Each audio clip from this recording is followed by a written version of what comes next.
One night, when everything was already covered in silence and darkness, a document arrived announcing the decision of the committee to enroll a new student at the university, which caused excitement among those who were aware of this important event. Behind the massive closed doors, under the strict protection of guards, suddenly loud and unexpected cries of a baby were heard, disrupting the usual order and echoing in the silence of the palace corridors. The maid, completely horrified by what had happened, suddenly recoiled, barely holding back a scream, and anxiously announced that a girl had been born, and not the long-awaited heir as everyone expected. The little princess, who had just been born, screamed loudly, her voice sounding shrill and clear, as if expressing dissatisfaction with her sudden birth into this world. At that very moment, rumors began to spread among the maids, and they quietly whispered to each other, sincerely perplexed as to how such a strange event could have happened,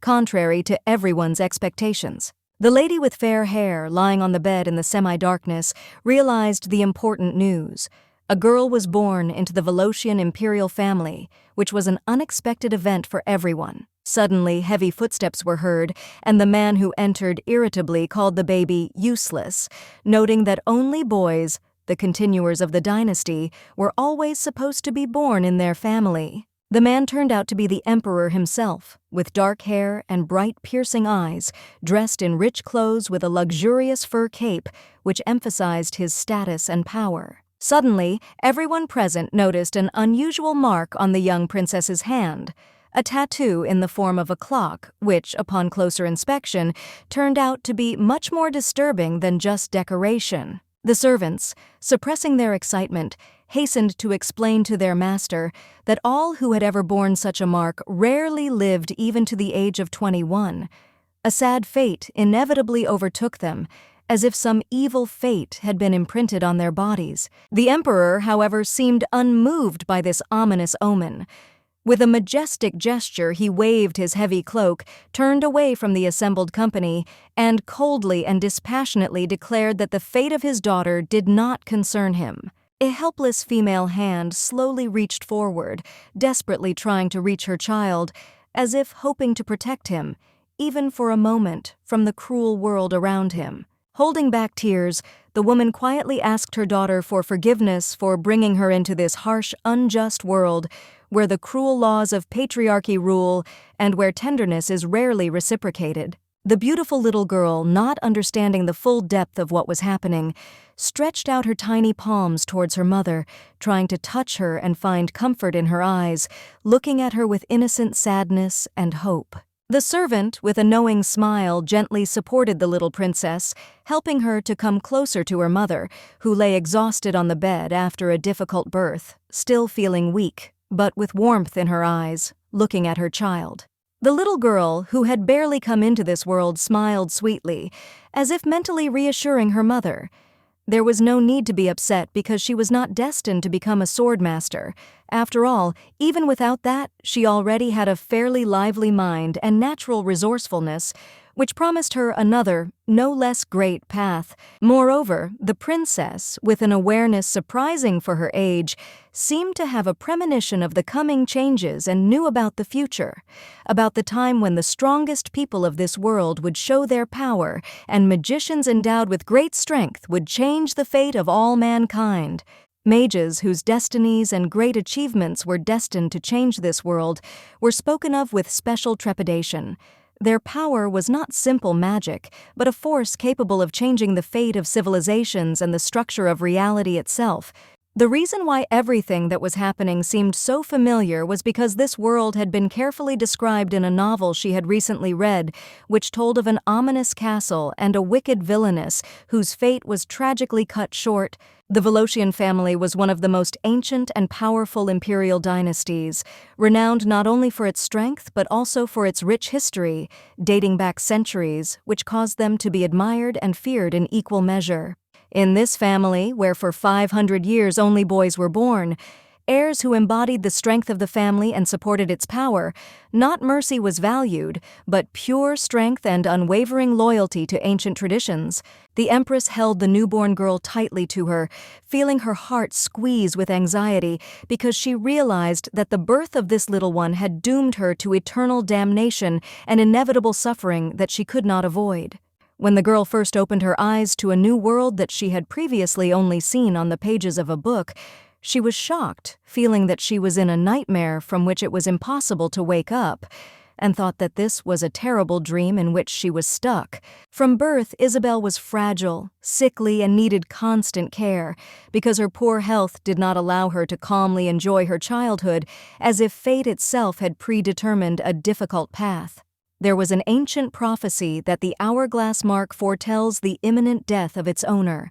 When the last grain of sand falls, in 21 years, the predicted curse will overtake him, depriving him of any hope of salvation. The Empress could not help but smile warmly as she watched her little daughter, clumsily patting her on the shoulder with her tiny hands, try to calm her down in her own sincere, childish way, as if she understood her mother's sadness. The little girl, trying with all her might to express her feelings and answer her mother, tried hard to say something, but instead of words, only indistinct sounds came out of her tiny mouth, like sweet, funny baby talk filled with tenderness and warmth. In her homeworld of Korea, she was an orphan who battled a serious illness every day, which she could only cope with thanks to the kindness of others. All medical bills were paid through donations from caring people. With her sharp mind and tenacity, she was able to enter a prestigious university, but despite her determination, the disease proved stronger,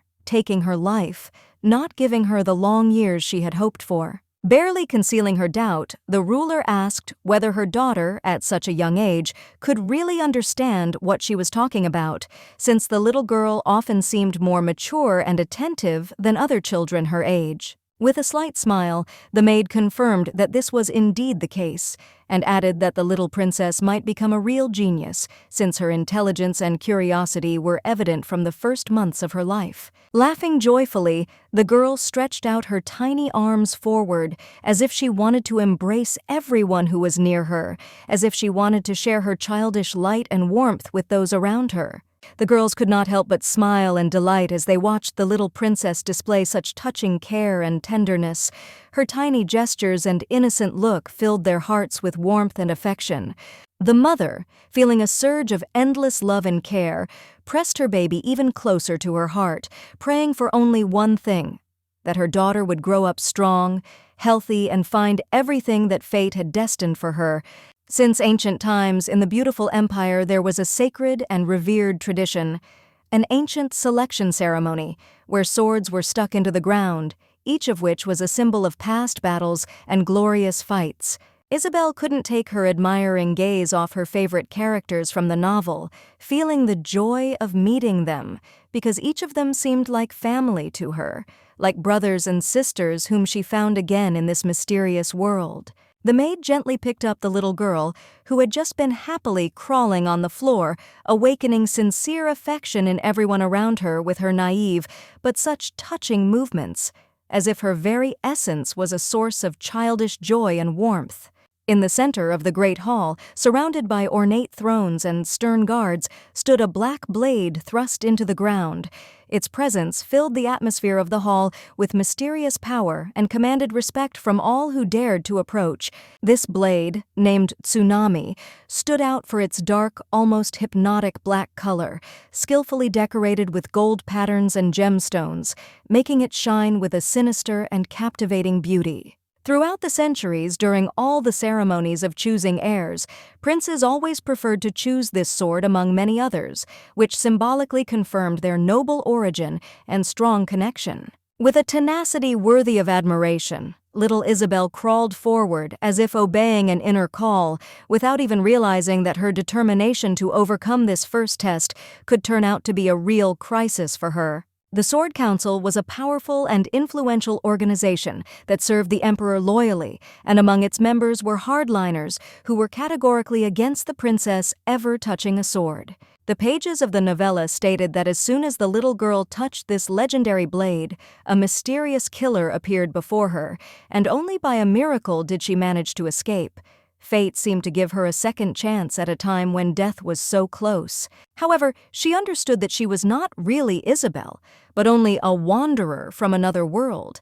and therefore one wrong move, one careless step, and instant death awaited her, as if death was waiting nearby. The little girl clenched her tiny hands into tight fists, feeling the resistance growing inside her. She was not at all happy with this arrangement, because she was striving for freedom and was not going to obediently follow her predetermined fate. Isabel could not come to terms with the idea that life could end so early, without giving her the opportunity to truly enjoy the company of all the characters from her favorite novel. In addition, a sincere love for sweets burned in her heart, and she firmly decided that she would definitely try all the delicious desserts that she could find, because her world was filled with bright and enticing aromas. In her past life, weakened by illness, Isabel was deprived of the opportunity to enjoy sweets, and even such simple pleasures as sweet carbonated drinks remained an inaccessible luxury for her. With a tenacity that could not fail to inspire admiration,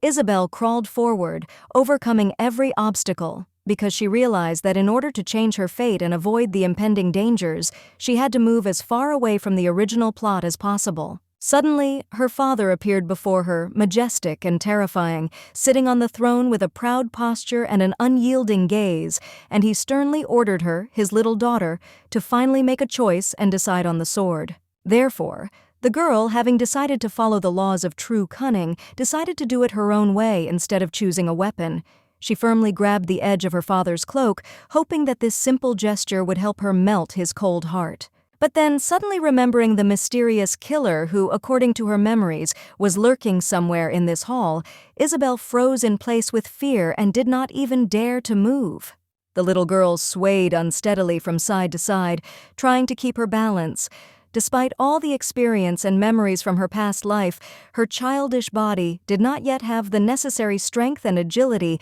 The guards, amazed and surprised, froze in their places, watching the little princess with wide eyes, not believing their eyes, and not understanding what prompted her to such unexpected and bold actions. Instead of choosing among the weapons offered to her, the little girl suddenly began to make strange, incomprehensible sounds, naive, funny, childish babble, which might have seemed stupid but was an attempt to appease her father. The emperor's eyes, glittering with an icy yellow gleam, remained impenetrable and full of restrained contempt. He considered this scene ridiculous, and he turned to his assistant, asking what this foolish child was trying to do. The assistant, realizing what was happening, leaned over and respectfully explained that perhaps the girl had remembered her mother's lullaby, a magical melody, a special gift that was very rare. The courtier respectfully explained that perhaps the girl had inherited a rare gift, having memorized her mother's magical song, which had special properties. This kind of magical music was considered amazing and extremely rare. The emperor, smiling, called the assistant's words absurd, but admitted that such a magical gift was indeed rare, and there was an element of unusualness in this, although difficult to explain for their kind. No one could understand how the little princess, who came from a family of warriors and swordsmen, could have a natural talent for magic spells that were so different from the traditions of her ancestors. Isabel, with a sad and slightly embarrassed smile, tried with all her might to climb the huge steps of the massive staircase, which in the woman's eyes seemed an almost insurmountable obstacle, forcing her to spend her last strength. Mentally encouraging herself, Isabel tried with incredible tenacity to climb the next steep step, putting in all her efforts, her tiny body trembling with tension. But she was not going to give up. Isabel was breathing heavily, and steam was escaping from her mouth, leaving white clouds in the cold air, the result of efforts and physical exertion to which her body was not yet accustomed. But her will was stronger than any obstacles. In her past life, when she was sick and weak, any attempt to take a deep breath would end in a painful cough and chest pain. But now, feeling strong, albeit small, she felt almost victorious. Pleased with herself, the emperor's little daughter turned around to admire the path she had traveled, and a wide, sincere smile shone on her woman's face, filled with joy and pride in herself and her strength. Pleased with herself, Isabel looked at the guards with a gleam in her eyes, sitting at the feet of her father, who stood on the throne like the pride of the kingdom, looking down at her with interest, waiting for what the next step would be. The emperor, inwardly surprised by the little princess's determination, watched her every move carefully, holding back his emotions but clearly anticipating, because no child had ever dared to behave so confidently in front of him before. With a plucked-up spirit and full of genuine joy, Isabel hugged her father's leg, feeling protected, and, beaming with happiness, uttered her first word, filled with warmth and simplicity. She tenderly addressed him as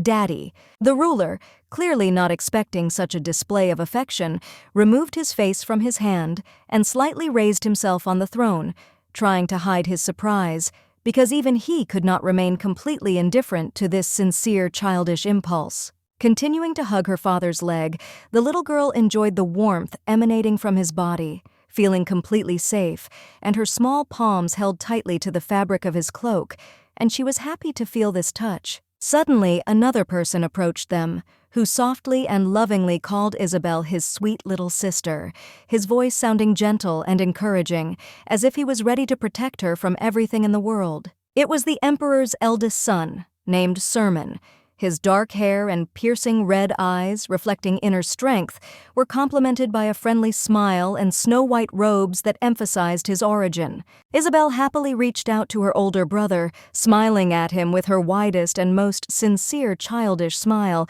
trying to greet him as best she could in her tiny body, which did not yet know confident and large movements. Suddenly, quick, clear footsteps echoed off the floor of the vast hall, announcing the approach of another figure. The sound of the footsteps was clear and confident, filling the space with tense anticipation and drawing attention. Soon the emperor's second and third sons, boys named Mikkel and Kamen, both with shining blonde hair and bright eyes that reflected a genuine childish joy in life, ran up to them cheerfully. Isabel, feeling slightly embarrassed, shyly pressed herself against her father's leg and watched with interest as her older brothers began a friendly dispute, finding out which of them was the nicest. Their naive squabble made her smile sincerely. Unable to contain herself, the girl burst into a ringing laugh, and a blush appeared on her cheeks, which only added to her charm. The laughter was so sincere and infectious that it seemed that even the cold walls of the castle began to come to life.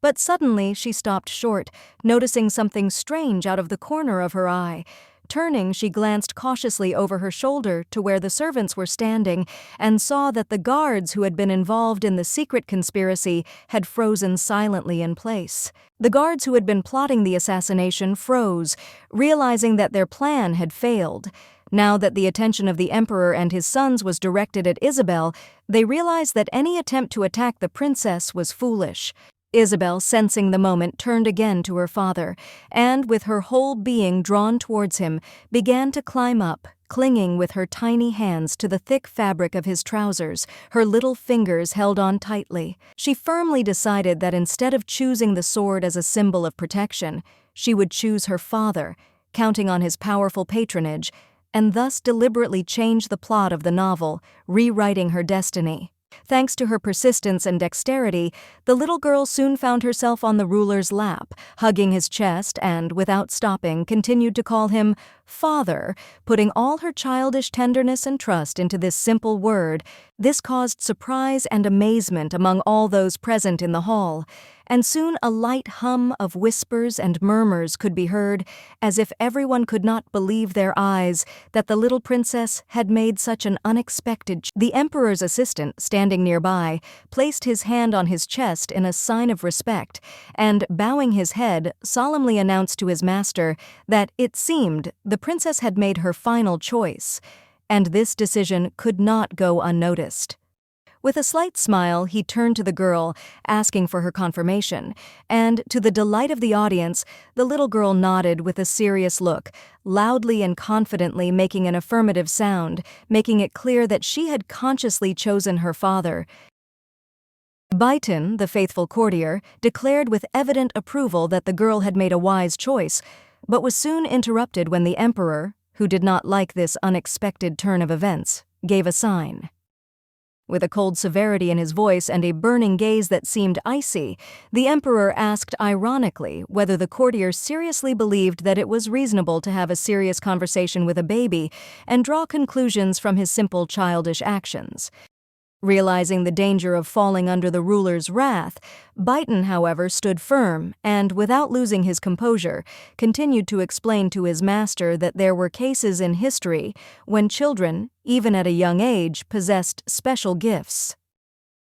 Kneeling before the emperor, Baitan, in a show of respect and humility, prepared to defend his point of view to the end. Proving that his words and observations were not mere fiction, the man asked the girl in a reserved manner if she really understood what he was talking about, and in response, the child immediately began to actively nod her head, happily confirming her agreement, her eyes shining with lively interest. Bowing his head and smiling faintly, the young courtier explained to the girl that her father, being extremely stubborn from childhood, always believed that if he himself could not do something, then it was also inaccessible to others. Isabel laughed merrily, clapping her hands loudly with pleasure, while the courtier told her about his own talents and special abilities that, despite her young age, distinguished her from other children and allowed her to perceive the world differently. Ron, her father, was an extremely proud and stubborn boy from a very young age, with an unwavering confidence in achieving all his goals, always getting what he wanted and developing qualities in himself. However, Isabel tensed up when she heard the emperor sternly declare that all the courtier's arguments had not convinced him, and that everything he had said before was just meaningless nonsense, unworthy of attention, as if he had deliberately devalued. Keeping a calm expression on his face and smiling good-naturedly, Baitan, with a sly squint, asked the princess, without losing her mood, to wink back at him, hoping that childish spontaneity could soften the stern gentleman. Isabel, deciding to obey his request, curiously closed one eye, carrying out the command with childish spontaneity, and her naive yet charming gesture brought a note of warmth to the atmosphere, making many smile. After this, Isabel, as if playing, winked with cheerful determination with her other eye, trying with all her might to prove to her strict and respected father that she perfectly understood everything that was being discussed and with what message they were addressing her. The Empress, proud and with a sense of calm satisfaction, sat nearby, happily watching her children, the little princes, who, as if enchanted, gazed intently at their inventive sister, admiring the deed. Baitan, seeing such an eloquent display of confidence and resourcefulness, curiously asked the ruler whether he now accepted this as convincing proof of his daughter's genius, to which he, hiding a smile and some pride, only responded with silence. Suddenly, the girl clearly felt that she began to slide and fall from her father's lap, and she was overcome by a slight feeling of fear and helplessness as her body began to succumb to this unexpected downward move. A man's hand, strong and fast, immediately shot forward to break her fall, as if the protective instinct had kicked in faster than one might think, catching the girl before she could get scared. At this moment, strong and beautiful Ron gripped her outfit tightly, keeping the baby from an inevitable fall and returning her former stability, and at the same time, confidence. The courtiers were extremely surprised by such a sharp and tender gesture from the emperor. They literally opened their eyes wide in surprise, not being accustomed to seeing in him manifestations of paternal tenderness at such a moment. With slight awkwardness, but trying not to show her embarrassment, the princess began to answer her father's questions about why she chose to choose him, a strict parent, as her support and protector. Without thinking twice and showing respect for his daughter's decision, the ruler confidently handed her over to his faithful assistant, who, showing respect and caution, readily accepted such a valuable cargo.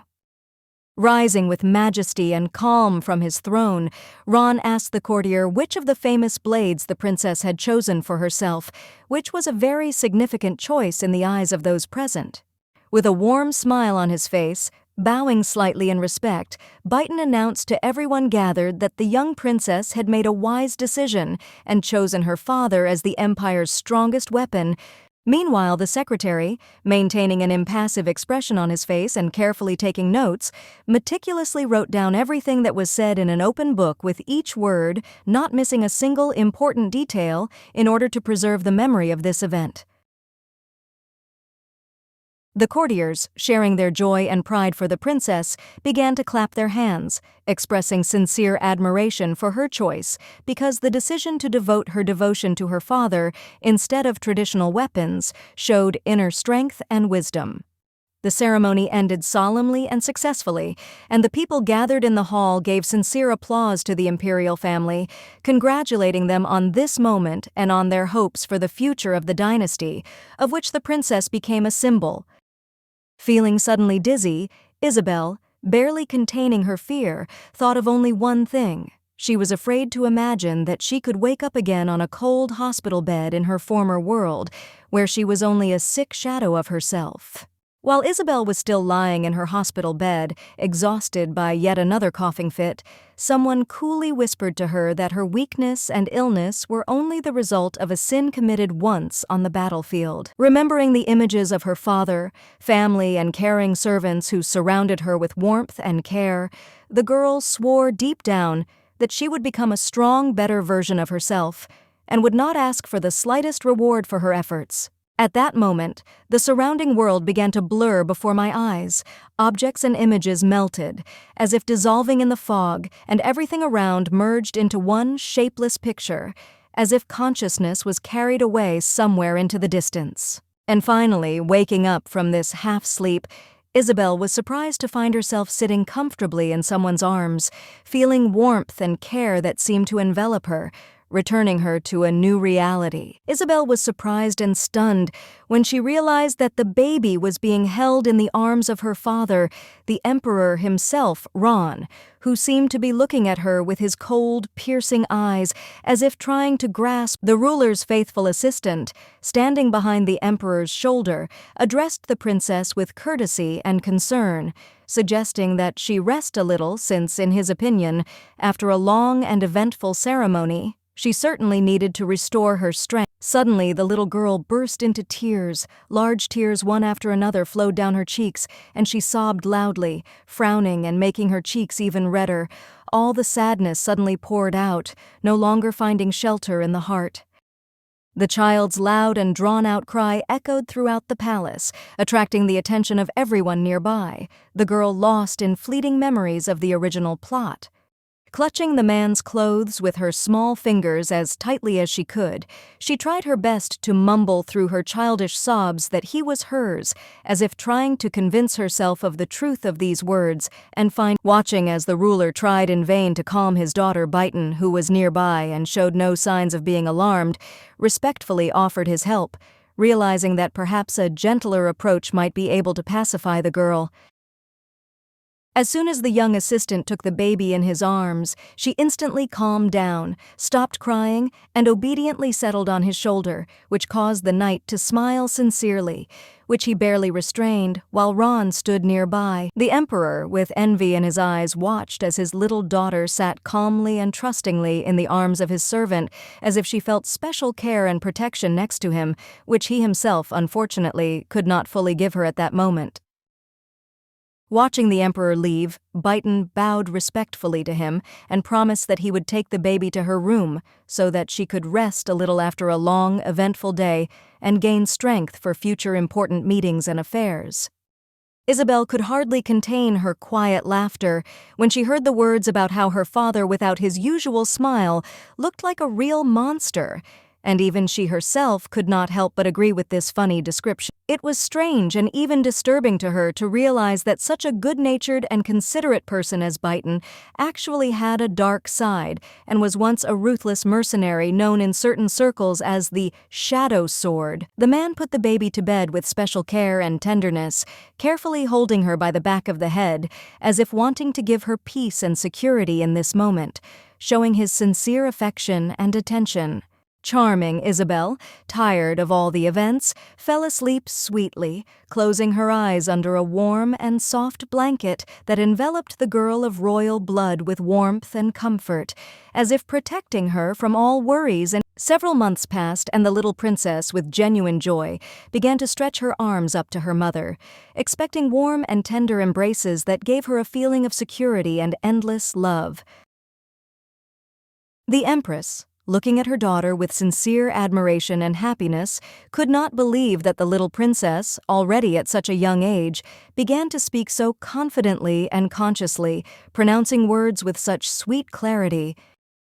Almost every day, the mother and nanny discussed with admiration how smart and unusually capable their little girl was, assuring each other that the princess was truly a real genius, that at her age she was already showing intelligence and outstanding ability. The maid proudly noted that even in the prestigious Magic Association, there were no such gifted spellcasters who could memorize and reproduce spells with such ease as the little princess. Smiling slyly, the little girl felt incredibly pleased and deliberately did not rush to reveal the secret of her genius, enjoying how her loved ones were surprised by her skills and successes, which seemed almost miraculous. Suddenly, like a bolt from the blue, the Empress froze in place, staring at her daughter in amazement, not believing her eyes and overcome with amazement at what the little girl was capable of, who clearly exceeded all expectations. Meanwhile, Isabel dropped to the floor and began doing push-ups as if playfully, demonstrating her strength and endurance with such concentration that she looked almost like a little warrior determined to show off her skills to those around her. Suddenly the door swung open unexpectedly, and another man entered the room, asking the maid what made her so happy and radiant, and his interest was fueled by admiring glances. It was the emperor himself, still handsome and majestic, albeit in more modest clothing, which, despite its simplicity, remained luxurious and emphasized his high status. Isabel froze on the floor, halfway through her push-up, shocked by the unexpected meeting with her father, whom she had not seen since the solemn ceremony. Her little heart sank with excitement and trepidation at his The lady, frowning and looking sternly at her husband, asked whether it was not proper manners for him to knock first before entering, as if to emphasize that his sudden appearance had caused surprise. The man, turning away from his kind wife with restraint, silently and without unnecessary emotion headed towards the exit, as if he had taken the beauty's remark into account, but not allowing himself to express either annoyance or a smile.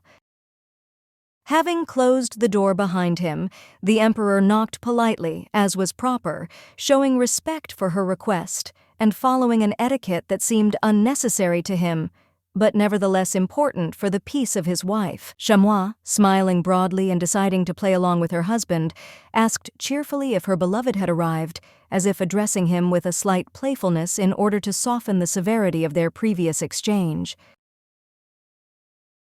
Ron entered the room again and, with a slight hint of irony in his male voice, noted that this time he knocked as she wanted, emphasizing with his menacing tone that he was ready to make concessions for her sake. Approaching her slightly embarrassed husband, Chamois greeted him tenderly, affectionately touching his hand. Rumors in the palace claimed that although the emperor was considered strict and even cold towards his children, meanwhile, the maid carefully picked up the baby in her arms and, without wasting any time, decided to put her to bed so that the little princess could rest a little, gain strength, and restore her energy after all the excitement. The first impression immediately came to mind when, upon seeing his daughter, Ron gave a stern look and said with distaste that the princess, in his opinion, was useless, which then hurt those around her and left a shadow on the relationship. However, Isabel decided to think positively and found an explanation for herself that perhaps her father simply missed her mother, and that is why, hearing her voice from the room, he could not resist and decided to come in to be near her for a while. Ron possessed strength that could compare to the main character's power and seemed to have no weakness except for one, his wife, to whom he was devoted and for whom he had deep respect and affection. It was the Empress, this quiet and loving woman, who eventually became his weak point and, it is said, the cause of his defeat, when his weakness for her clouded his resolve and exposed his vulnerability to his enemies.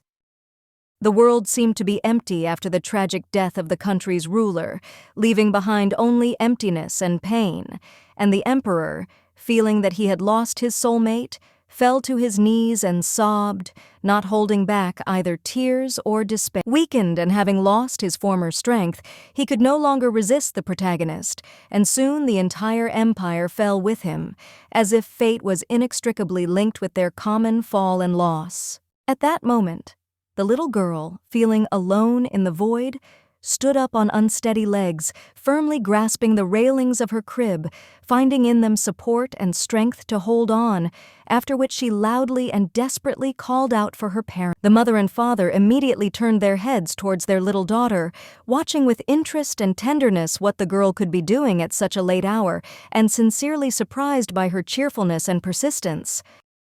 A light breeze entered the room, causing the curtains to sway and move in different directions as if dancing. The window remained slightly open, letting in the fresh night air, which filled the room with coolness and coziness.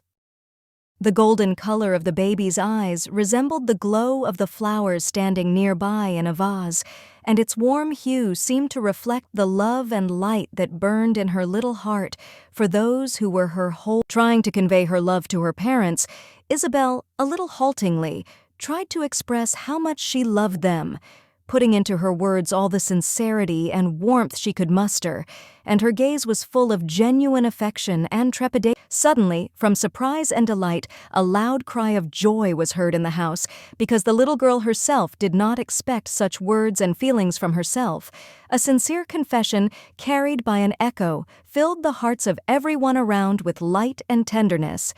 Ron, without a moment's hesitation, quickly approached his daughter, his gaze stern and intense, and he firmly ordered her to repeat her words, as if trying to make sure of the sincerity of her confession. The princess, feeling a cold sweat run down her back from her father's intense gaze, embarrassedly muttered a new, even more incredible word, as if involuntarily revealing to him part of her deep feeling, both fear and shame. The girl lowered her head with noticeable embarrassment, as if trying to hide from the world and avoid the gaze of those around her, so that no one would guess about her anxiety and confusion.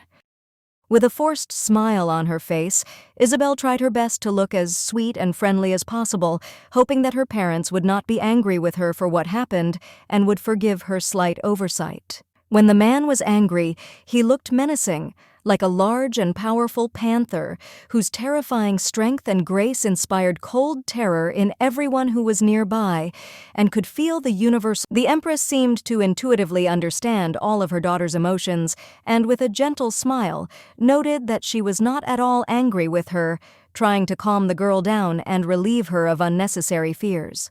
Leaning towards the girl, the Empress confidentially shared a secret, saying that Ron may look so intimidating, but in reality the handsome guy is not as scary as he might seem at first glance. After this, the lady turned to her husband and, in a reserved but persistent manner, remarked that he could have been honest with her from the very beginning and not tried to hide anything, because they trusted each other first. And Ron was embarrassed by these words, and his cheeks flushed red despite the fact that the outwardly adult man remained stern and imperturbable, keeping a stony expression on his face, hiding his confusion. Isabel froze, feeling embarrassed and hesitant at her mother's words, who offered her to embrace her father. For her it was unusual and difficult, because before she had not known such family warmth and closeness. Plucking up her courage and deciding to trust her mother's words, Isabel timidly raised her hands and asked if she could really hug her dad, as if afraid to violate the thin, almost imperceptible line between them. Fragmentary memories of a distant life surfaced in her mind when she watched a strange man holding a child's hand and carefully leading him for a walk. Such images were something elusively beautiful to her. Then, standing aside, Isabel could only dreamily watch this scene because her own life was spent in the shadow of a serious illness and great loneliness, like that of an infinitely lonely orphan. She lay on a cold metal bed in a hospital room, pressing her palm against the glass of the window, beyond which she could see a cloudy sky and heavy drops of rain, as if reflecting her own mood and loneliness. Despite her awkwardness and confusion, the girl still continued to hope that her dad would take her in his arms and hug her, as in those rare moments of warmth that she valued more than anything else in the world. Although Ron often repeated that the little princess would grow up overly attached, but he still couldn't resist. Carefully taking the baby in his arms, he lifted her into the air with tenderness, as if he was holding the most precious thing in his life. The father froze, holding his daughter tightly to himself, and the baby, finding herself in his arms, also froze in surprise. They both did not expect such unexpected closeness and warmth, as if they were truly seeing each other for the first time. The Empress could not contain her sincere laughter, illuminated by happiness, when this touching and tender scene, which she wanted to keep in her memory forever, appeared before the women's eyes. She approached her husband, smiling, and with a slight concern in her voice, began to explain how to properly hold such a young and fragile child in her arms so that she would be comfortable and safe, doing it with a gentleness and love that only strengthened the bond. The woman's hand gently and carefully touched her daughter's cheek, as if conveying all the warmth and care that she so wanted to give to her baby, hoping that this touch would leave a feeling of security and love in her heart. The Empress smiled broadly and said with pride that the sweet girl would certainly grow up incredibly strong, possessing not only courage but also gentleness, which the maiden saw in her large, clear eyes. The man's hand confidently and tightly embraced the child, supporting the little girl as if the whole world depended on this connection, as if this was how the guy expressed his unwavering protection and devotion. She finally realized what it was like to have real parents. Her longtime dream of feeling that very sincere love that she had so often thought about in her past life had finally come. Once upon a time, her father abandoned her in early childhood, as if erasing her from his life. But now fate gave her this unexpected and priceless gift, parents who sincerely cared for her and protected her. Smiling happily, Isabel murmured softly that her lovely mother was certainly the best gift for her father, as if she believed that it was this important connection that filled them all with new meaning and warmth. In the hands of the Emperor was an impressive gift box, decorated with a bright, festive bow, which sparkled and added an atmosphere of warmth and anticipation to the whole image, as if the gift contained something very important. Ron, a little embarrassed and trying to hide his emotions, turned away from his wife, muttering that he was just thinking, although it was clear from his look how much these moments with his family meant to him. Other hands gently touched the hands of the strong husband, touching the soft blanket under which their child lay, as if uniting the whole family into one whole, where everyone was dear and protected. With a soft smile, the wonderful lady remarked that she really enjoyed seeing this tender, caring side of her dear husband that he usually hid, and that such moments made her love for him even deeper. Isabel, nestled comfortably in her father's arms, could not help but notice how his heart began to beat faster, transmitting its rhythm through the fabric of his waistcoat. This sound, like the quiet ticking of a clock, filled the girl with peace and joy. Deciding that this moment was the best time to rest, the baby settled down even more comfortably and allowed herself to doze off in her dad's warm and reliable arms, where amazing silence and serenity reigned. Sitting in a soft chair, Ron leaned his elbow on the armrest, supporting his head with his hand, and watched his daughter with a warm smile, admiring the universal peace and beauty that filled the room with quiet charm. Evening came, and thick darkness fell outside the window, enveloping the majestic mansion in deep shadows, creating an atmosphere of mystery and comfort, as if the whole house was hiding in anticipation of something important. Clear, measured steps were heard. The sound of women's shoes echoed across the cold stone floor, as if awakening the walls of the old house and adding a special solemnity to the ensuing silence. Ron confidently walked forward along the long corridors of the majestic mansion, feeling a strange, warm excitement at the thought of his daughter, who so surprisingly reminded him of her mother, with her tenderness, bright smile. In his ancient family, there was no place for the weak, those who could not stand up for themselves and protect their name. Everyone was obliged to be able to hold a sword and, if necessary, fight for their honor and dignity. The man had deep doubts about whether there could be a person in their family who would not be able to take up a sword and bravely stand up for himself, because they valued strength and the ability to protect themselves and others above all else. The little girl, enthusiastically playing with a bright yellow bow, seemed to him completely unsuitable for the role of heir, because he did not see in her those qualities that he considered necessary for the future leader of the. Tired, Ron covered his face with his hand and sighed heavily, as if trying to throw off the burden of accumulated worries and sudden tension that did not give him peace for a minute. Walking forward with quick, confident steps, the man understood that no matter how hard he tried, he would not be able to avoid his own fate, because it was an invisible thread guiding his every step, not allowing him to retreat or change direction.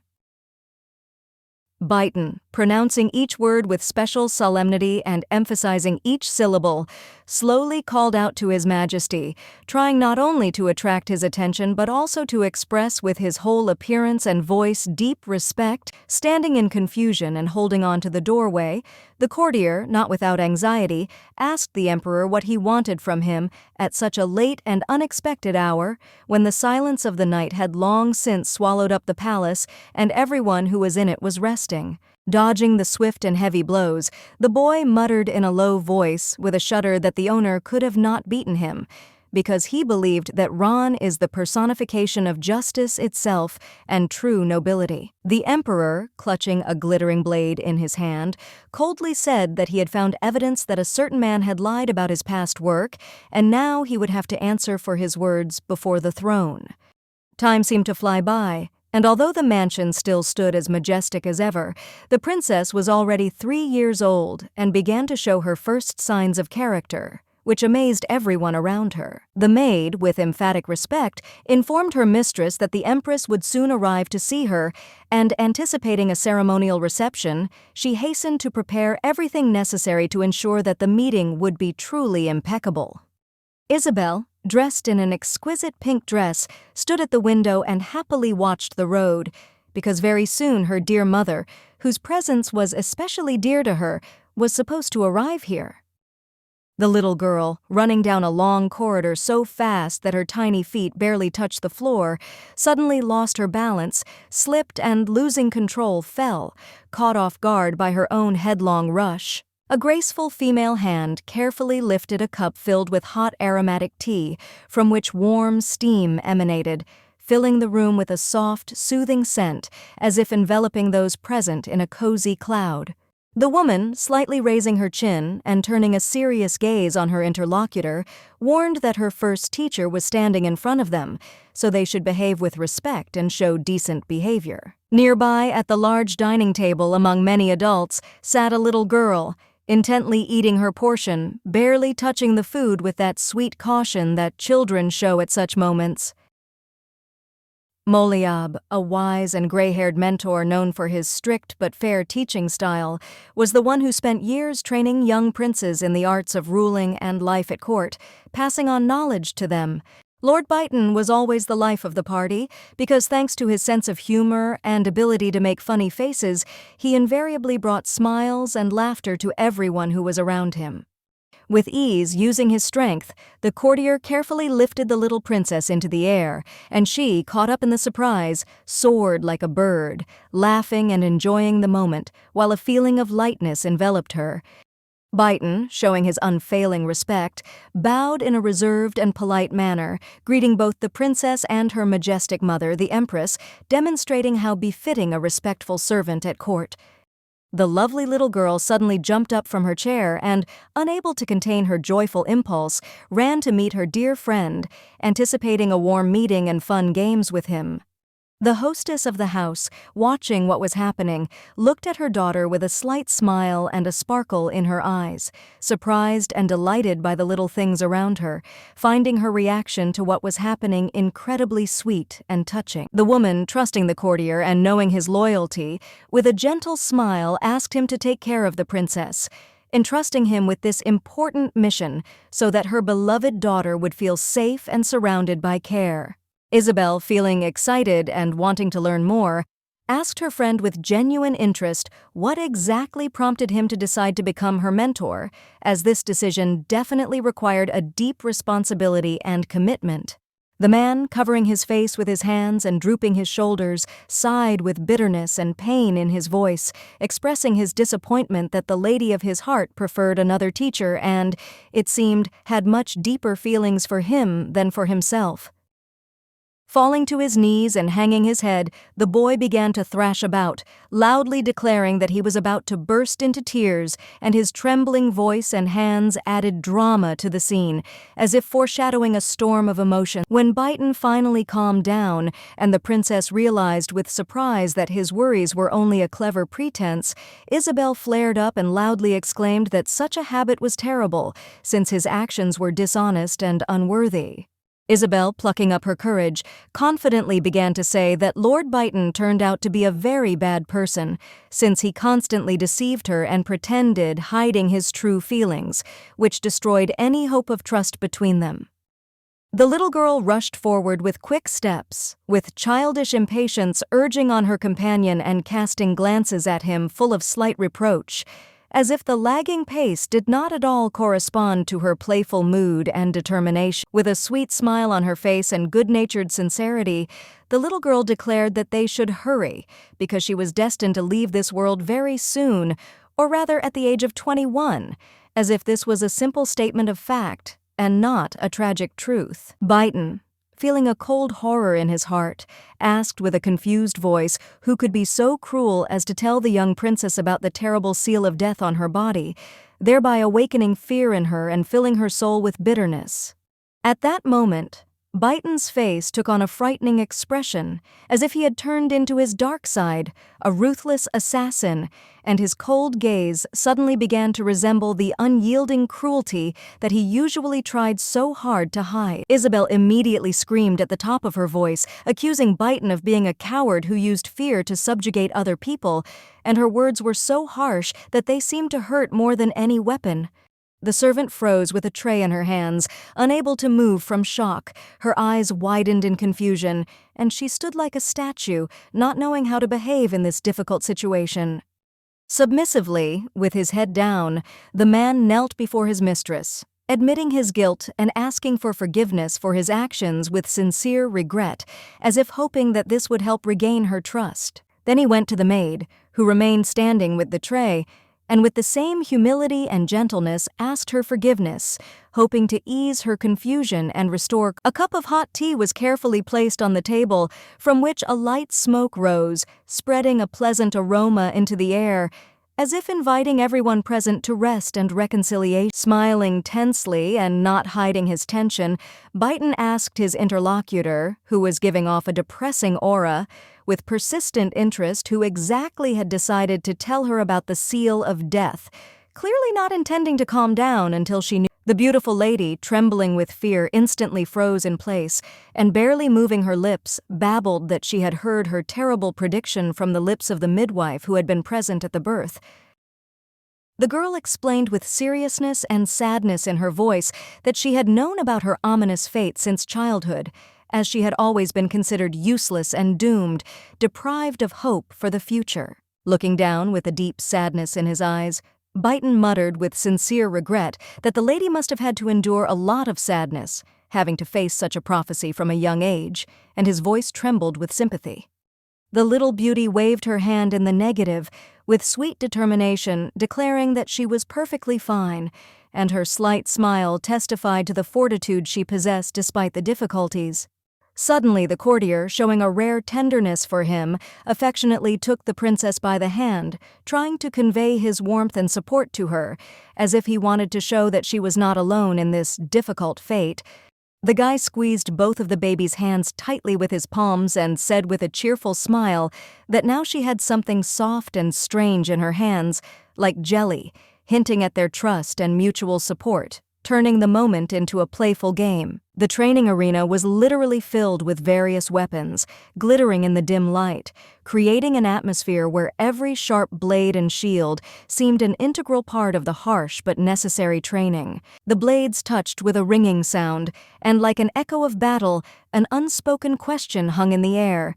Could such a good child, who was only 3 years old, already know about the existence of such a dark thing as death? Wiping the heavy sweat from his face, Ron was shocked and amazed that his little daughter already knew about such frightening topics, and her knowledge of scary things made him anxious and worried. Byton stood straight, composed and calm, admitting that it was he himself who had decided to talk to the princess about such complex and dark issues, trying to explain to her the inevitable truths of life. The man's hand smoothly reached for the rag, carefully intending to wipe away the traces of dirt left on the surface, as if wanting to preserve its cleanliness and restore the lost shine that once adorned this object, creating the impression of true order.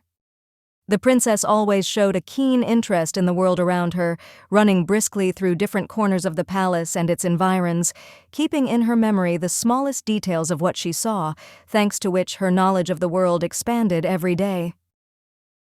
Byton was deeply hurt and outraged when he learned that the man who had spoken harshly to his daughter had called her useless without hesitation, and this had a painful impact on his heart because she was a precious light to him.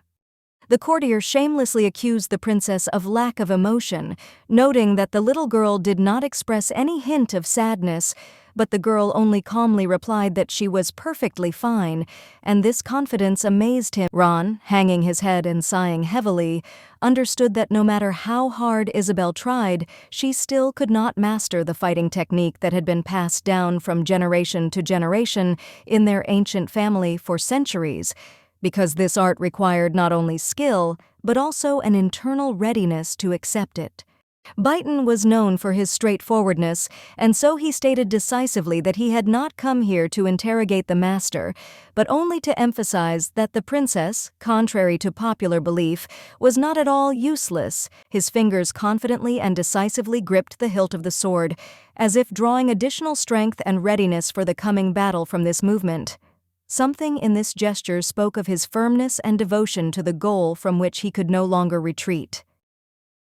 The courtier managed to dodge the emperor's brutal blow at the last moment, barely dodging the deadly force put into this lunge, and his heart beat so fast that it seemed he could hear the knock in the silence of the hall, realizing the full danger.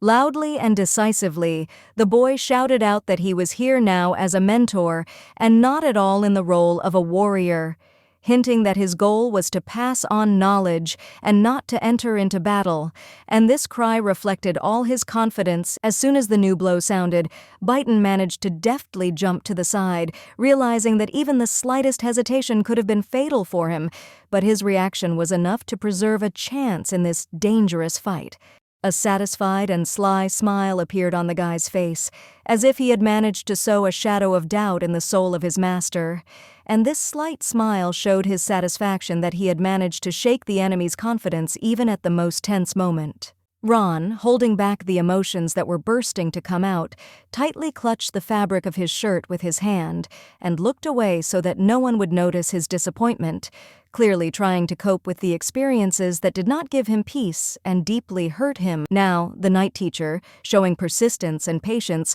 came to the princess every day with a book in his hands, trying to instill knowledge in her and teach her what he considered most important, finding in this a special goal and duty, which he tirelessly followed. Isabel, as always, greeted him with joy, waving her hand cheerfully and smiling at his every arrival, and the reflections of light shimmered softly on her airy, light dresses, giving her the appearance of a young and mischievous princess awaiting her mentor. One day, with a touching smile on her face, she handed him a drawing on which her childish, uncertain hand had drawn his portrait. The image of a man was visible on the sheet of paper, and this simple but sincere creation caused a warm wave of emotions. Baitan, raising his eyebrows and widening his eyes in surprise, leaned forward a little, asking the girl who had given her such a stunningly beautiful painting, as if it were a true work of art worthy of. The girl, beaming with pride, raised her nose, with a satisfied smile announcing that she herself had painted this portrait, putting all her soul and skill into it in order to surprise everyone around her with her unusual work. Having learned that it was the girl who was the author of the drawing, the kind Baitan was so amazed that he involuntarily opened his mouth in amazement, unable to hide how amazed he was by the talent of his small but smart. The guy couldn't stop admiring her skill, amazed by how his mistress showed incredible talent and great inspiration in almost everything the beauty took on. Isabel recoiled in fear as she heard talk of evil spirits and people who could cure the obsession that befell even the most noble holy knights, renowned for their strength and valor. Fragments of memories suddenly flashed through her mind, of Baitan standing on the dark side, his eyes bright green through the shadows of his mercenary mask, as if he were connected to the very sinister forces she had been warned against. The man sensed the princess's anxiety and fear, so he quickly reassured her, gently assuring her that they always had holy knights who could protect the princess from any evil, and that she had absolutely nothing to worry about. The guy, kneeling down next to the girl, smiled warmly and gently assured her that if she wanted, he would gladly ask the head of the knights, the fighters against evil spirits, to spare her a minute of his precious time to tell her about all the secrets of the service. The lovely girl laughed awkwardly, as if from embarrassment or shyness, and her ringing laughter sounded a little hesitant, as if the smart little girl was trying to hide her own emotions. Sweet Isabel was fond of drawing even in her past life, when she spent long hours in a hospital ward, finding in this activity the comfort and peace that such a young heart needed so much.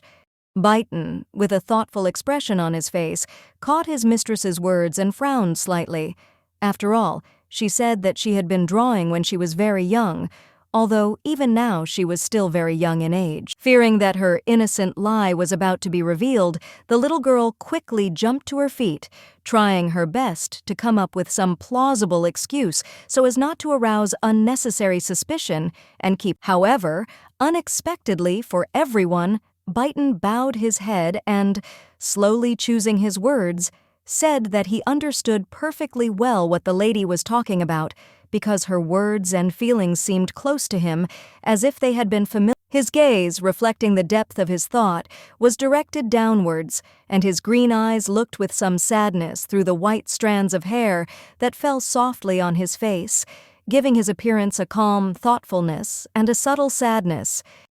He felt genuinely sorry to realize that such a young princess was already thinking about being an adult, and perhaps felt a burden of responsibility that she herself was not yet ready to handle.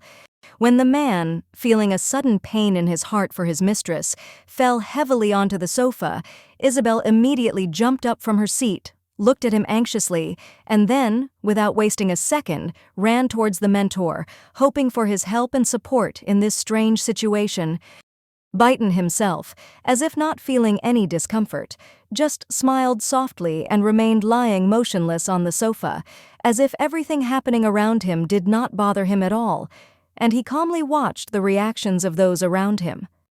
Feeling the ominous, gloomy aura emanating from her mentor, the little girl suddenly began to wave her hands frantically, trying to distract attention from the tense atmosphere, and suggested that her interlocutor play something fun to diffuse the situation and get rid of the tension she felt. Ron sat, looking intently at the papers that were being shoved almost under his nose so that he could better examine all the details, although his gaze remained cold and focused, as if he did not feel much interest in what was happening.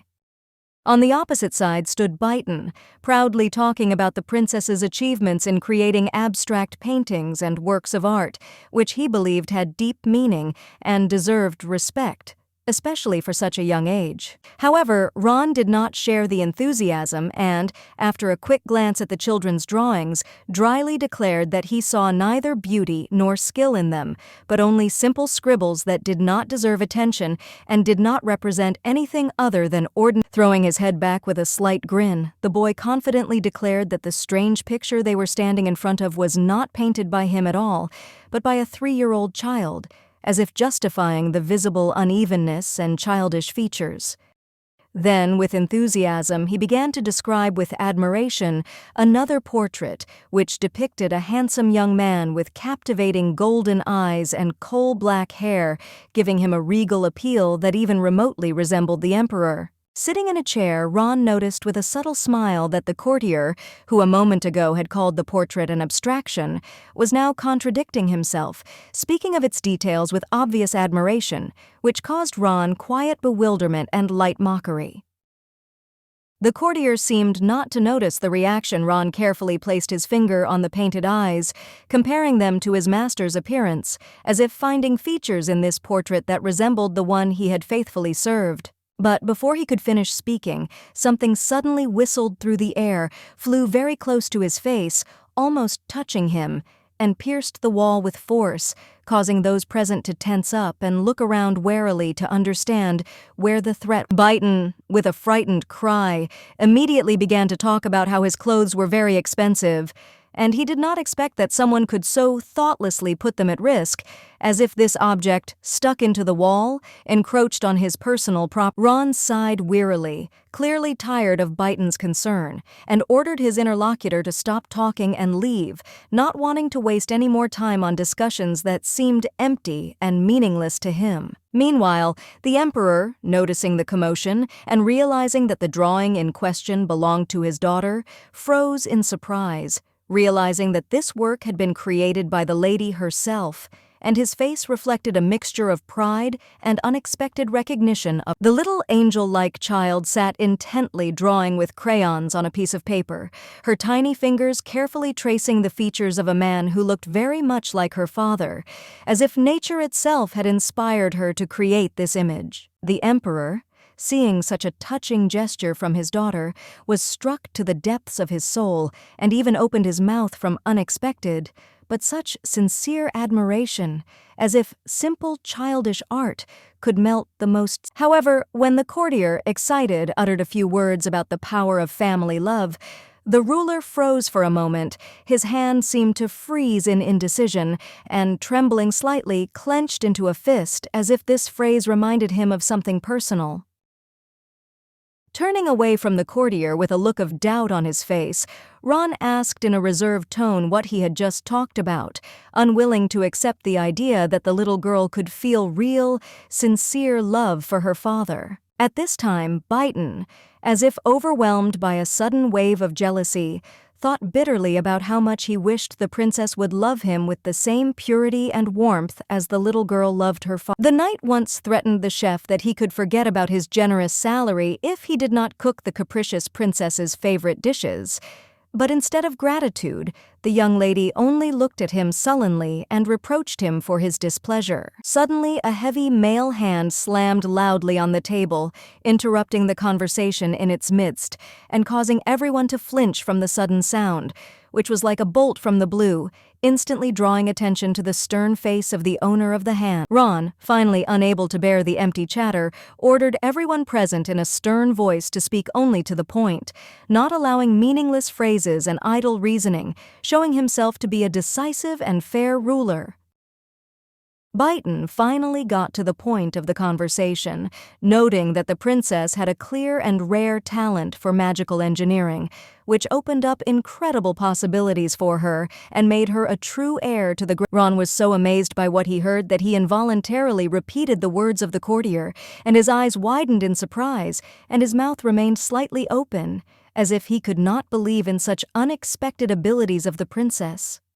Biden, placing his hand on his heart, assured everyone with the utmost respect that he was speaking only the pure truth and asked the master to listen to his words, since they concerned the very future of the kingdom and the important role of the princess, who had not yet realized. The girl froze in place when a completely new, unfamiliar person appeared before her, who joyfully and excitedly expressed the honor of meeting a royal person, emphasizing his sincere admiration and respect for her status and capabilities. In front of her stood a truly beautiful girl with long, dark hair. It was Karen, the princess's mentor, and a respected member of the Association of Magicians, who was supposed to not only teach her, but also guide her on the path to revealing her Moreover, it was she, Karen, who turned out to be the main villain of the novel, cleverly hiding her true intentions under the mask of politeness and external charm, which gave her image even more mystery and threat,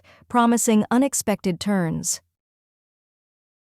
The hall was richly furnished. Luxurious chairs with elegant carvings were placed everywhere. The walls were decorated with expensive furniture, works of art, and tapestries, which emphasized the grandeur and status of the royal palace.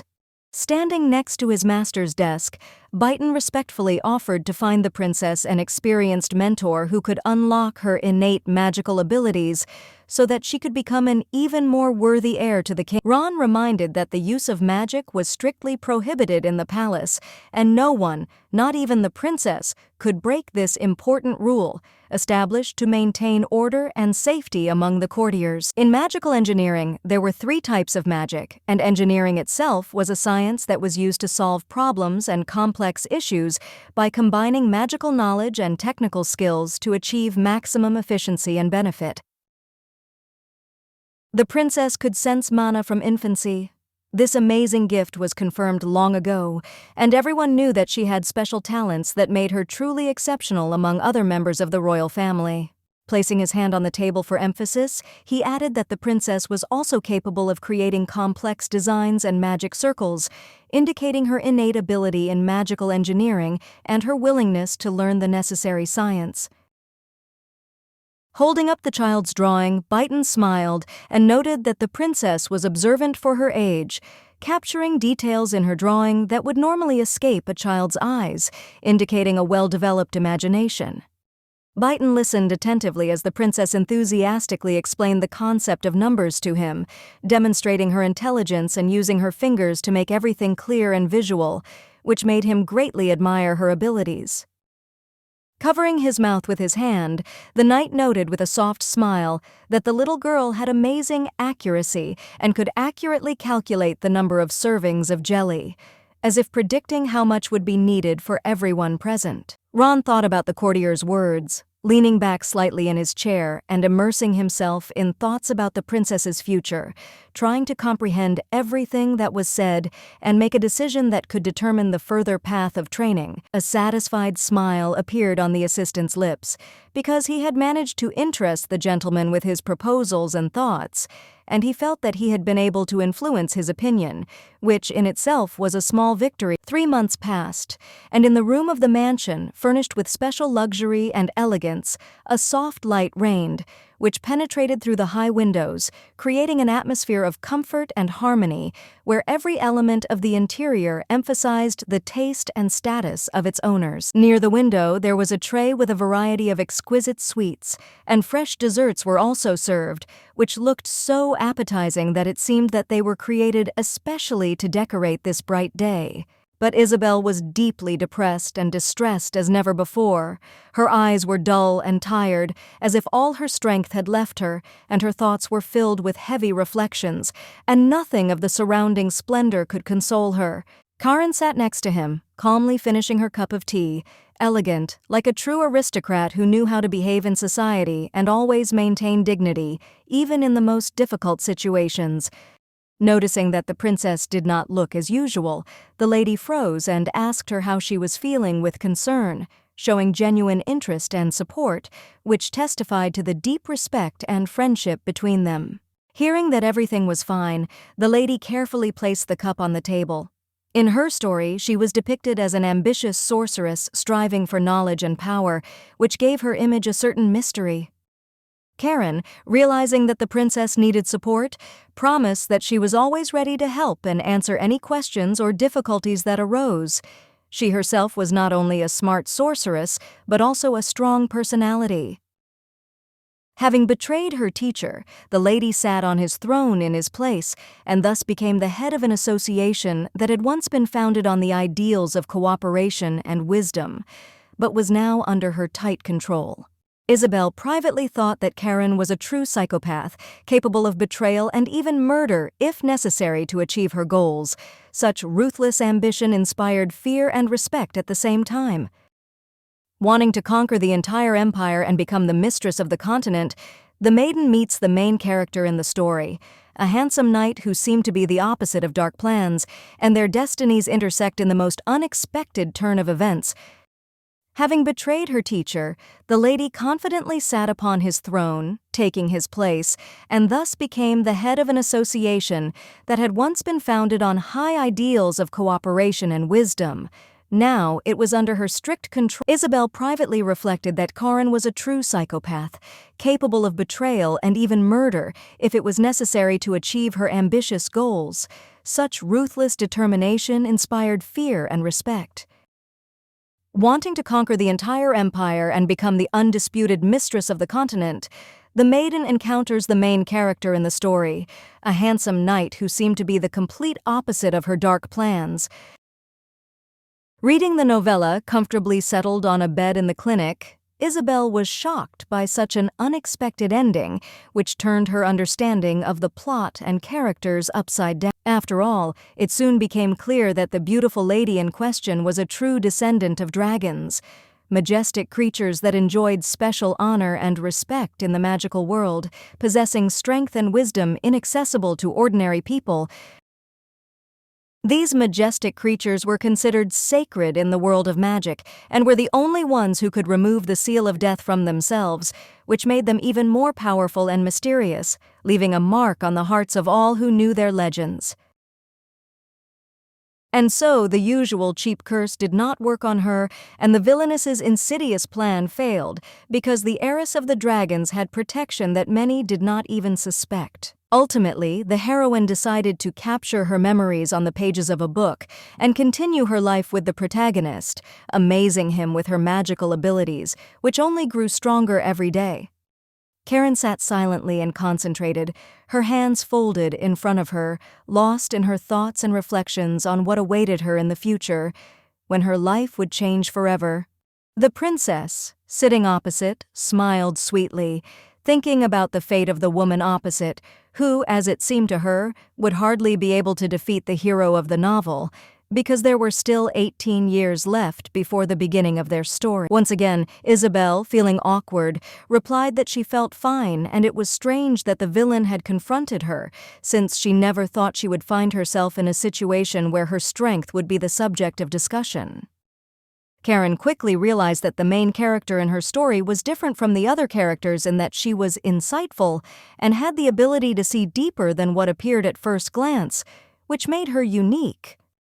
The mere thought that this lady might reveal her secret made Isabel feel a sharp pain in her stomach, caused by excitement and nervousness, as if all her experiences were intertwined into a single lump of anxiety. Isabel's hand rose up, and her beautiful, long fingers seemed to be trying to touch the sky, reflecting all the hidden inner experiences and the desire to escape from the growing tension in her fragile. As the teacher stood up and walked towards the teacher's desk, the little girl interrupted her, declaring that she would like to study instead with the Lord, her father's assistant. Straightening up, the lady coldly asked if the princess really didn't want to study with her, looking in bewilderment at the small but determined student, who clearly wasn't going to give up without realizing that this was the only way to save her life. Isabel fell to the floor and threw a tantrum, screaming loudly about wanting to learn from another person, indifferently ignoring those around her. The lady recoiled in shock as the girl rolled her eyes,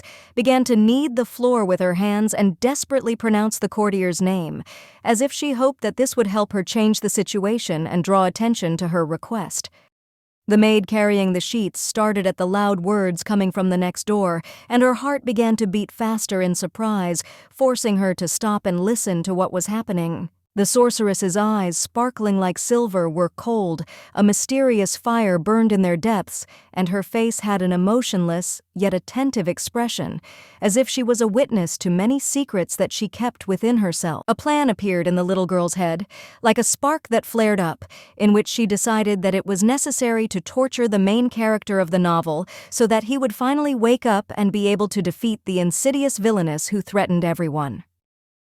There were many questions surrounding whether Iran would become emperor and whether he would end up fighting against the Zodiac, which is a complex combination of strength and cunning that threatens their world. The little girl froze on the floor with her hands raised, absorbed in thoughts that seemed to circle around her, creating an atmosphere of complete silent concentration and obscurity. In the original, there were two strong men, the brave and magnificent Aaron and Isabel's father, who was greatly weakened after the loss of his beloved wife, leaving him alone and deeply sad. However, if sweet Isabel tries, she will be able to save her mother, and she will not fade like fragile blue flowers, which means that Aaron will not weaken, maintaining his strength and fortitude in this difficult world. There was still enough time, and moreover, in 18 years the girl would not care, because that was when she would have to leave this cruel but beautiful world forever. However, sobbing from bewilderment and worry, the woman was sincerely worried about the baby, feeling how anxiety was born in her heart for her fate and well-being, because the adversity they encountered could leave a deep mark.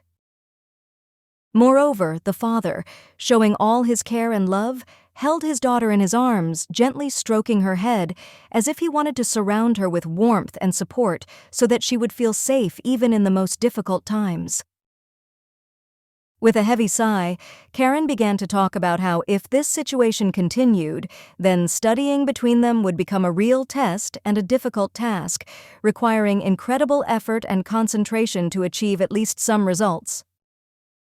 Strictly and with clear confidence, she explained to the princess that magic is a complex science that requires a special connection and understanding between teacher and student.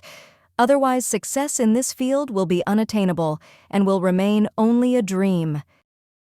Having decided to change her anger to mercy, the princess smiled softly at the sorceress and said with sincere delight that she liked the lady very much. And this was an unexpected but pleasant change in their relationship, opening up new prospects for cooperation. Isabel decided for herself that she would protect her family at any cost, and realizing the importance of this task, she tried to keep her emotions under control so as not to succumb to panic and fear in difficult moments.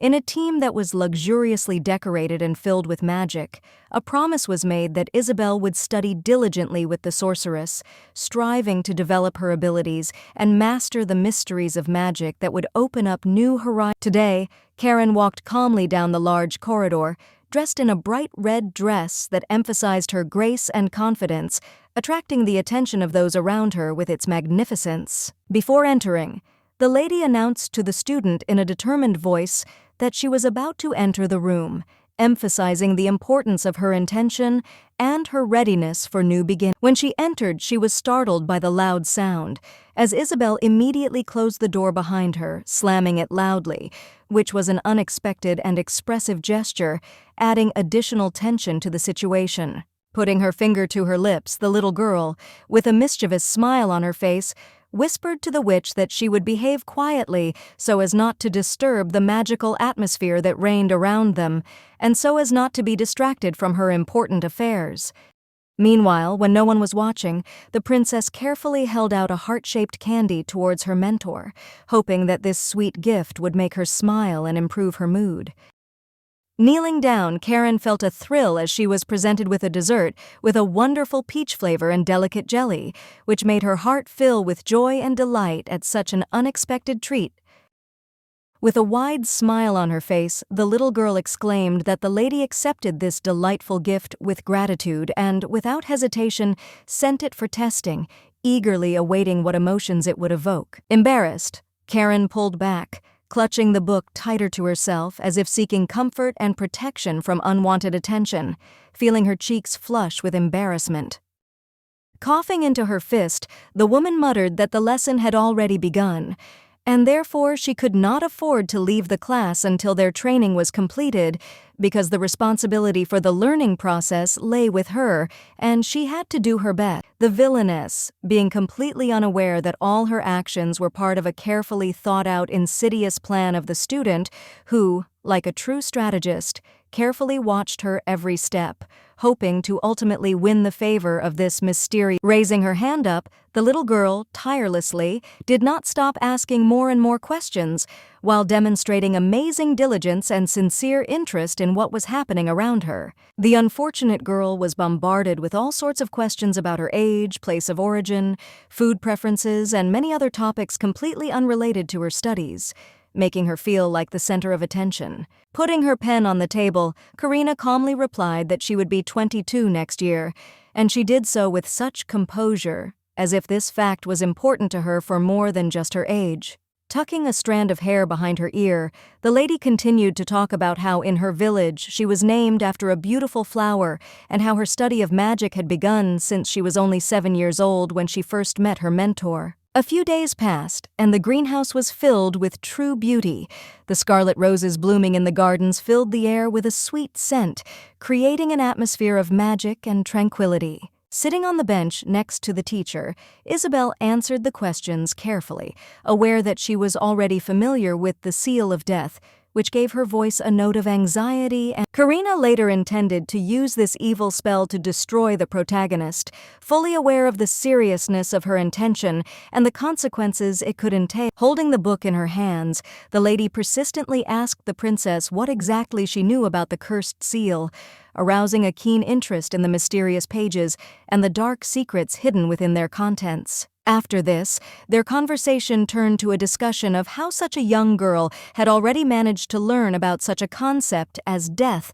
which was striking in its contrast to her carefree age and playful nature. Isabel, looking sheepishly at her mentor, muttered that she nevertheless considered her life a real gift that was worth appreciating, even despite all the difficulties and dangers that might be encountered along the way. Smiling, the little girl admitted that she is not afraid of the end of her life and is happy to spend every minute believing that she is living to the fullest, enjoying every moment and discovery that life brings her. Squeezing her hands and playing with her fingers, the girl narrowed her eyes, feeling a thrill that was unbearably strong, because she was worried about how sad the people close to her would be after Isabel's death, and this feeling pressed on her heart like a heavy burden. Pointing her finger at herself, she stated that she did not want anyone to be sad because of her presence, because in her soul there was only hope that those around her could find joy and light even in the darkest moments, and this thought warmed her like a ray of sunshine. The water flowing from the fountain filled the space with a gentle sound,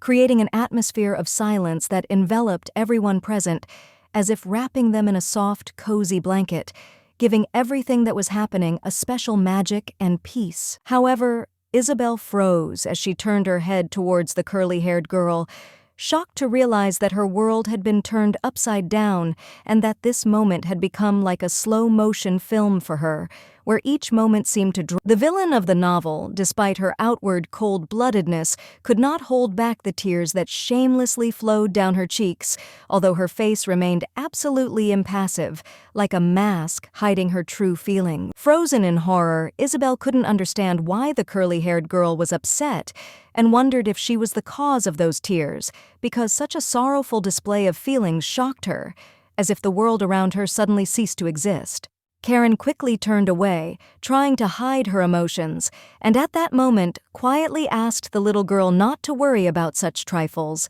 giving her voice confidence, although real waves of despair and confusion were raging. However, Isabel immediately realized that all this was just theater and a game of a cunning sorceress who manipulated the feelings of those around her, and her own heart was filled with anxiety from the realization of this insidious truth. However, deciding to play along, the little girl extended her arms forward, trying to calm her mentor, radiating warmth and support, as if she herself was a source of light in this. Clutching her hand on the bench, the woman whispered to the princess not to speak of death, for it was such a terrible deception, and words spoken at that moment could destroy the fragile world they were trying to create around them. The gardens were magnificent, and among the greenery red roses bloomed like symbols of hope, filling the space with a sweet scent and bright colors that seemed to be able to soothe any sadness. Karen turned back to face the little lady and asked her to allow them to go through this difficult and scary time together,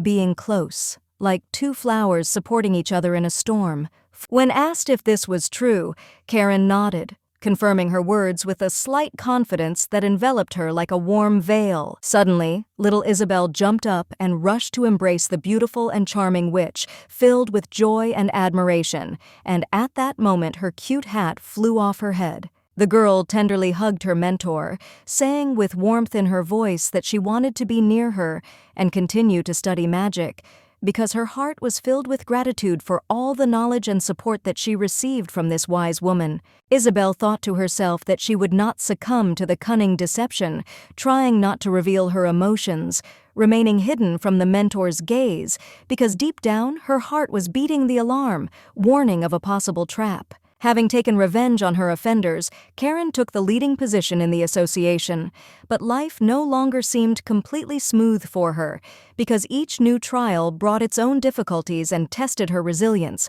forcing her to look for new paths to success. Among the many followers of the former teacher, there were many who did not trust Karen, and considered her unworthy of such a high title, refusing to recognize the lady's power, which created an atmosphere of mistrust and doubt around her. The girl realized that in order to earn authority, she would have to make a revolution that would change the existing order of things, and only then could the association recognize her as the head, opening up new opportunities and power. At this time, the girl had only one way out, and that was the path to war, where swords rose up, sparkling against the scarlet glow of the sky, like symbols of determination and struggle. The members of the association began to acknowledge the new mistress as she, with the help of stunning magic, began to conquer new territories, demonstrating her strength and confidence, and with each new success a spark lit up in her eyes. However, all the sorceress's plans collapsed, and she plunged into the abyss of despair, feeling how she lacked freedom, and the chains that bound her became unbearable, like invisible shackles that were tightening more and more with each passing day. She was suddenly brought out of her thoughts by the voice of a wary teacher, who asked whether the educational material was clear, leaving the children waiting for an answer and hoping that they would pay attention to the lesson. Without really paying attention to what the teacher was saying, the little student quickly demonstrated her answer by giving a thumbs up and proudly said that everything was clear, hoping that her confidence would impress those around her. With a loud bang, the book was closed and it was time to move on to more serious topics of magic, which created an atmosphere of anticipation and excitement in the classroom, where everyone was ready for new discoveries and mysteries. Karen, sitting at the table and observing the students, noticed that the conditions in which they grew up were very different from her own, and therefore they could slowly start with the very basics of magic, without rushing to delve into its subtleties and secrets. Closing her eyes, the villainess added that magic may seem frightening, but it is only a game of perception, and in fact, it can open doors to incredible opportunities and amazing discoveries. Several months passed, and the yellow flowers blossomed in all their glory, filling the space around with bright colors and joyful aromas that created an atmosphere of spring awakening. Raising her hand up, Karen gave the command to sense the presence of mana, as if reminding the students of the importance of connecting with the source of their magical powers and their ability to control that energy. Pointing to a stone that lay on the table, Karen commanded the student to focus on it and put her magic into it, giving her the opportunity to test her powers and expand the boundaries of her capabilities in the magical arts.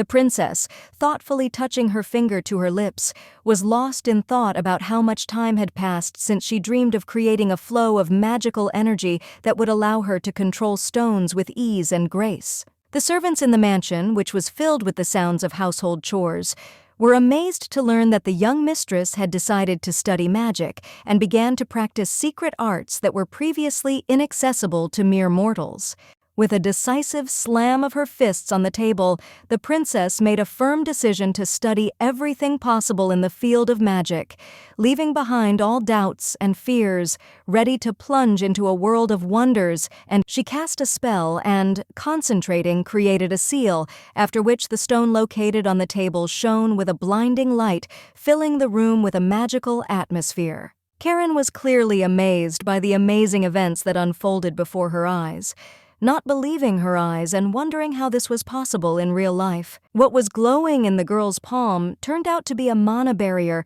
with a powerful spell that could not only protect, but also grant her power that she never even dared to dream of. Not understanding the true power that was hidden within it, Isabel lifted the object up, admiring how wonderful and beautiful the stone was, sparkling in the rays of light like a star that had fallen from the sky. Moreover, the color of the barrier did not just shine. It shimmered with as many as 5 different shades, creating an amazing spectacle that captivated with its magic and sorcery. Karen witnessed such a miracle for the first time in real life, having previously only read about such magical powers in books and dreamed of one day seeing them with her own eyes. Meanwhile, the stone, as if gaining its own will, rose into the air, and golden streams of energy enveloped the entire room, filling it with an atmosphere of magic and mystery. The lady persistently asked her student to practice moving the stone in space, emphasizing the importance of this activity for her magical development and skills. However, suddenly, the object fell onto the table with a dull thud and rolled away, and the magic that seemed eternal suddenly disappeared, leaving the princess clearly tired and disappointed. However, Isabel, with a wide and sincere smile on her face, continued to stand and enjoy what was happening, because this lesson was much more exciting and enjoyable than the boring lectures that she had to attend before. Jumping up with joy, the little girl asked her teacher with genuine delight if they could repeat this exciting activity again or perhaps do something similar that would bring them the same joy and fun. However, after a long and painful silence, Karen finally found her voice, and as if breaking out of the stifling darkness, she immediately said a decisive no, demonstrating all her confidence and steadfastness. Her fist clenched tightly, and her fingers tensed like the strings of an instrument ready for action, expressing absolutely all the suppressed emotions and inner experiences that overwhelmed her.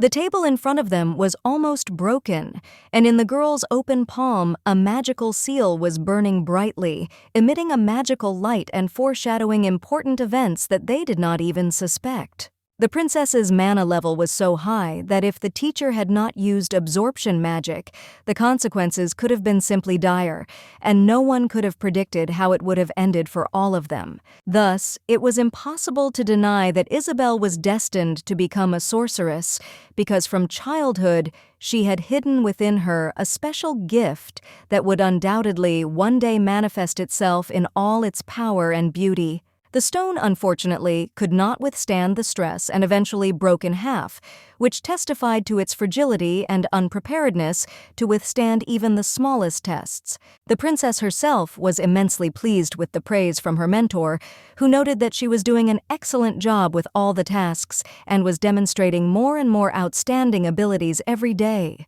Sliding across the table and leaning back, Isabel said she would be happy if she were invited to participate in various events more often because she missed communication and friendly support. Taking the book in her hands and loudly knocking on the table, Karen said in a cold voice that this glow only comes from the princess herself, thereby emphasizing the uniqueness of her magic and ability. Raising her hand up, the little girl asked if magicians could fly, and, having received consent in response, she felt a sincere interest and admiration for the magical world flare up inside her. The girl screamed in fear when she learned that it was so easy to fall and die, and at that moment it became clear to her how dangerous and unpredictable magic could be. When Karen left the room, the girl could no longer contain her emotions, and, tired, sank to the floor, breathing heavily, as if trying to free herself from the growing tension that had not left her since she had encountered the sinister intentions. In the eyes of the little girl, Karen appeared as an evil witch, threateningly uttering insidious phrases that made the girl's heart clench in fear, reminding her that even the most harmless words can hide real dangers behind them. The bright light coming through the window of the old mansion created a contrast with the gloomy atmosphere enveloping the room and reminded that life goes on outside these walls, despite the internal torment. Karin stood next to the doors, leaning against them, with her hands folded behind her back, which gave her the appearance of a confident and powerful figure, as if she was ready to push away everything that was bothering her at any moment. The lady began to cast a spell, calling for silence and darkness. The curtains began to flutter in a light breeze, as if responding to her call and giving the room an even more mysterious and enigmatic appearance. The tired beauty, realizing the full gravity of what had happened, lay down on the bed and, closing her eyes, tried to fall asleep, which seemed to her the only salvation from a reality full of fear and uncertainty. Clutching the human-shaped toys in her hands, the girl couldn't help but squeal as she reminisced about how sweet and charming the princess was when she first came into her life, leaving an unforgettable mark on her heart. She began to quickly roll over the entire bed, unable to understand how one could be such a charming girl, because it seemed unbearably strange and unusual to her, like a fairy tale that had come to life right before her eyes. Only after knocking the insides out of the toy, so that the cotton wool flew out of it, the girl was able to regain her composure and finally calm down, sitting on the bed with a straight back, as if this helped her collect her thoughts and analyze what was happening. Now it became clear why Byton turned a blind eye to all his mistakes and misunderstandings, trying to avoid facing a reality that seemed to weigh him down with its weight and left no room for hope. Karin herself, realizing that her talent at a young age was oppressive and became a heavy burden, felt how this burden was pressing on her shoulders, depriving her of the joy and free choice in the life that she so wanted to live. She awkwardly feigned playfulness, adjusting the hem of her dress, while the boy in front of her, disappointed by her answer, regretfully announced that he did not want to date her anymore, as if her refusal had been an insurmountable blow to him. He pushed the beauty aside with his hand, not believing that someone dared to refuse him, and his face reflected anger and bewilderment, as if all his confidence had crumbled to dust from a simple word. Karin had a difficult childhood. She was constantly shaking from cold and hunger, experiencing constant fear that enveloped her tightly, like an invisible shadow, not allowing her to forget about her suffering. Her parents left her in an orphanage, and the strict rules made it difficult to adapt there. A man's hand squeezed her baby hair, making her feel defenseless and vulnerable. Only by using magic was the girl able to push away her offenders, gaining the confidence and strength that she had been searching for in herself for so long, as if this magical ability had become her protection from everything evil and unfair in the world around her. The teachers also did not like the little girl, claiming that she was becoming guilty herself, since she attracted trouble to herself and behaved badly, as if this was her only calling in this cruel world. They were all hypocrites who hid behind masks of virtue, concealing their true essence, and Karin acutely felt this hypocritical atmosphere that surrounded her,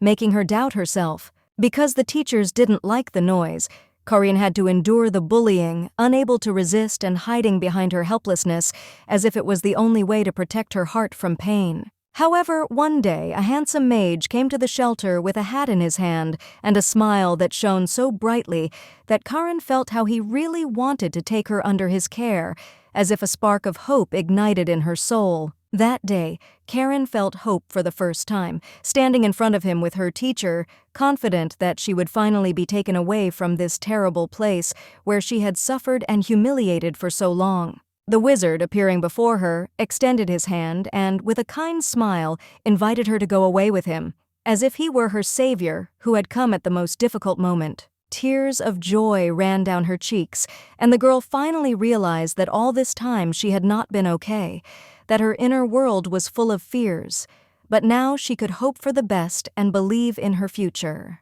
The man who took Karin from the orphanage turned out to be William, the head of the Mages Association, a powerful sorcerer dressed in white robes that looked like they were made of purity and light itself. But even with such a kind person at first glance, the girl's nightmares did not end, and she quickly realized that behind his kind smile there was something much darker and more dangerous than she could have imagined. The man everyone thought was an angel turned out to be a two-faced madman wearing a mask of virtue, and his true nature was slowly but surely revealed before her eyes, like a sinister painting depicting horrors. He was a hideous monster in a human body, and he always whispered in his daughter's ear that she should smile, making her feel like a doll, obedient to someone else's will, as if she had no right to her own feelings and desires. However, one day she got tired of being a puppet, and Karen decided to become stronger in order to take revenge on her tormentor, realizing that there was no room left in her heart for hatred,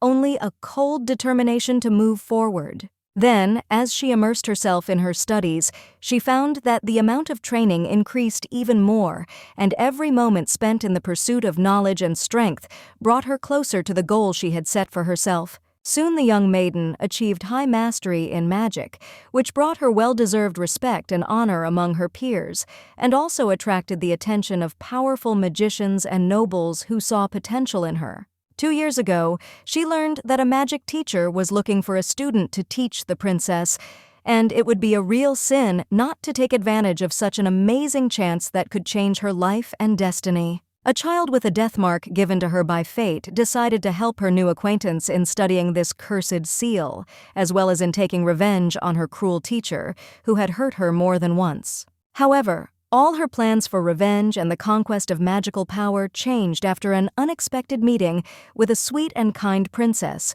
who asked many questions to her mentor, sincerely interested in everything around her. Karen's heart could not help but flutter and change after meeting this kind girl who radiated warmth and light, filling her soul with joy and hope for a better future. She was incredibly happy with the gift of a jelly heart, because no one had ever given her anything like this before, and it became for her a symbol of friendship and support that she had longed for. Kneeling down, the lady accepted the gift with gratitude, as Isabel was sharing something truly valuable and sincere with her, which strengthened their bond and helped Karen feel needed and loved. The princess spoke so sincerely that she considered the meeting with the sorcerer a wonderful event, full of surprises and opportunities, that everyone around could not help but be imbued with her enthusiasm and hope for the best. The world around sparkled with new bright colors, as if nature had decided to surprise everyone with its diversity,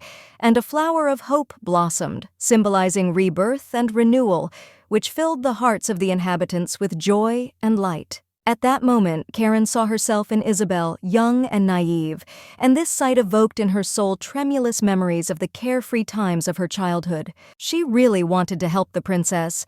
doing everything possible so that she could live to adulthood and get rid of the cursed seal that had tormented her for so long. As she walked down the corridor, the lady was determined to share the heavy burden that Isabel carried and free her from the burden of suffering so that the princess could see a bright future. Suddenly, when everyone present was in a tense situation, a woman stopped in the middle of the team, her shoes gracefully tapping on the floor, and all eyes were on her at that moment. Karen asked for an audience with the emperor with determination, realizing that this was an important step for her daughter's future and wanting to gain the favor of the supreme power. Ron, sitting calmly on the edge of his chair, accepted the fact that his daughter was about to face serious magical training, which required not only effort, but also complete dedication. Karen explained, looking into the emperor's eyes, that the girl had good potential that needed to be developed, and she believed that with the right approach she could surprise everyone. From the outside, it seemed like the ruler didn't care about the princess, which was pretty obvious considering she wasn't born a boy, and that gave rise to a lot of preconceived notions. However, the way he looked thoughtfully now, Ron looked away, covering his face with his hand, meaning that he didn't really care about his daughter's fate, and he felt deep emotions about it. The ladies, with their aristocratic upbringing and manners, discussed the financial aspects that might be needed to organize the upcoming training, since the further development of their ward depended on it. Having learned that Ron didn't set strict budgetary limits, and Karen couldn't help but compare herself to him, realizing that Ron had something in common, they both truly cared about the little princess and wanted only the best for her. The cup, lifted from the saucer by elegant and graceful fingers, attracted attention with its refined design, which emphasized the refined taste of its owner and created an atmosphere of sophistication. The man, having drunk his tea and closed his eyes, was lost in thought. He did not yet realize that he was actually showing concern for the girl, and this feeling gradually began to cause strong emotions in him. Karen couldn't help but wonder if the ruler himself wasn't interested in learning about the baby's powers and her potential, which could be incredible and open up new horizons in magic. In the world of magic, talent is undoubtedly the most important aspect that distinguishes a sorcerer from others, and it is this gift that allows him to reach unprecedented heights and reveal his abilities. In the meantime, the maiden began to explain to the ruler that the abilities that manifest in magic play an extremely important role, since they can influence the fate of the empire and its inhabitants, opening up new horizons in the magical arts. The man, sitting in a chair, crossed his legs, changing his position. This gesture testified to his confidence and slight disregard for what was happening, creating an atmosphere of tension in the conversation. Coldly and rudely, as was his habit, the emperor reminded his mentor about his daughter, expressing his dissatisfaction with her place in the empire, and urged her not to forget her duties and that she should be more attentive. Bowing her head, the lady resigned herself to the fact that she had little right in an empire where brute force and military might were valued above all else, and this realization filled her with a feeling of hopelessness and sadness. The girl rose from her seat,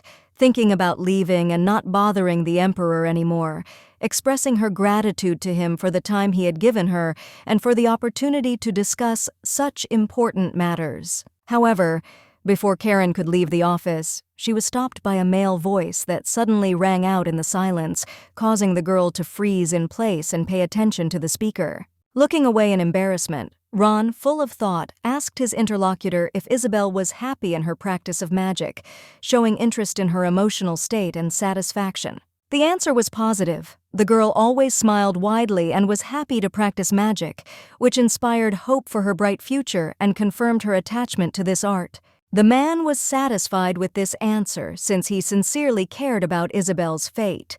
Karen, on the other hand, was asking about such things for the first time, and was therefore shocked to realize that the interest Ron went beyond simple assessments. Usually, concerned parents were only interested in what talent their child had and whether he would be able to survive in a harsh world where magic sometimes became the cause of problems, not happiness. The guards, standing at the doorway, constantly guarded the room where important events took place, demonstrating their devotion and readiness to protect those inside from any threats and unwanted interference. Karen hastened to tell the emperor the rumors that many believed that Ron did not particularly like his daughter, and this caused a lot of talk among the nobility, creating an atmosphere of discontent and anxiety. For the emperor, such rumors were just empty nonsense. He sighed heavily with a grin, not wanting to get involved in gossip and intrigue that could distract him from more important matters. With a curtsy, Karen bid farewell to the aristocrat, expressing her respect and admiration for him, which was appropriate in their high society and emphasized her manners. However, the man's hand, which was gripping the armrest of the seat more tightly, betrayed his inner experiences, and this did not escape the attention of those around him, creating a tense atmosphere. Suddenly there was a loud noise that startled the guards outside, and they became alert, ready for any surprises that might arise at this important moment. Several days passed, and in the imperial capital, envoys from various factions gathered to congratulate the emperor on his birthday.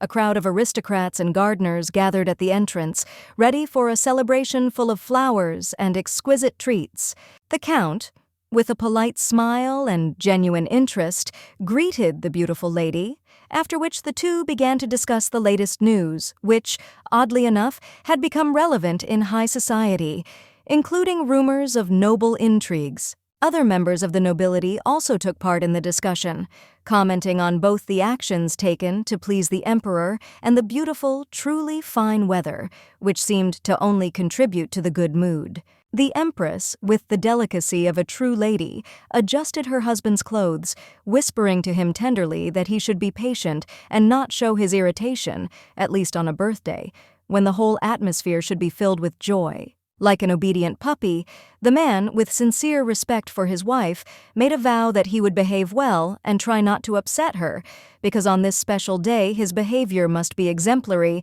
and correspond to high responsibility. One of the venerable nobles, not without pride, introduced to the royal family his eldest son, who this year had finally reached his majority, preparing to enter adulthood with new hopes and dreams of a bright future. Ron, feeling awkward, involuntarily caught the admiring glances of the ladies, who were enthusiastically discussing the emperor's appearance, and this made him embarrassed, because he did not know how to react to such genuine interest in the person. One of the courtiers, with particular enthusiasm and a solemn mood, loudly announced that before the planned event began, the famous pianists would perform their delightful performance, which would certainly be a bright highlight of the evening. Another nobleman, possessing undisputed power, gave orders to his servants to carefully carry the tongue, which served as a gift to the emperor, so that everything would be done with due attention and respect for the distinguished guest. A guy in a formal suit, showing all his politeness, bowed before the crowd, preparing to play the piano that stood nearby, and his face expressed complete concentration and readiness to please the listeners with his playing. The weather outside was beautiful, with a light breeze playing with the branches of the trees, giving a special atmosphere to the event, and the majestic mansion served as a backdrop to everything that was happening, reflecting the light of the sun. The maid, standing nearby, watched the little girl, who sat down on the grass and looked out at something with curiosity, immersed in the world of her childish fantasies, involuntarily creating a touching scene in this atmosphere. The princess, dressed in a magnificent blue dress and with a bright bow on her head, turned around when the maid called her, and her eyes reflected curiosity and interest in what was happening around her. While Isabel was admiring the beautiful flower, the maid stood nearby, feeling confused and tired from the little girl's pranks and constant attempts to escape from her watchful eye, which caused her slight anxiety. The plant was indeed amazingly beautiful, with white petals that resembled innocence and freshness, as if it had just blossomed in the morning sun, attracting the attention of everyone around. Using her magic, the princess caused the plant to begin to glow with a soft golden light, which filled the space around with magic and added a fairy tale atmosphere to this amazing scene. The nanny, deeply impressed by this miracle, opened her mouth in complete delight, her cheeks slightly flushed with surprise as she watched in admiration the manifestation of magic that brought the flower to life and turned an ordinary moment into something truly magical. Smiling at her maid, the girl with a caring smile was happy that in her new body she could run and walk, enjoying every minute of her freedom and previously unseen opportunities. The wind gently stirred the grass, the trees rustled in the garden, creating an atmosphere of lightness and tranquility,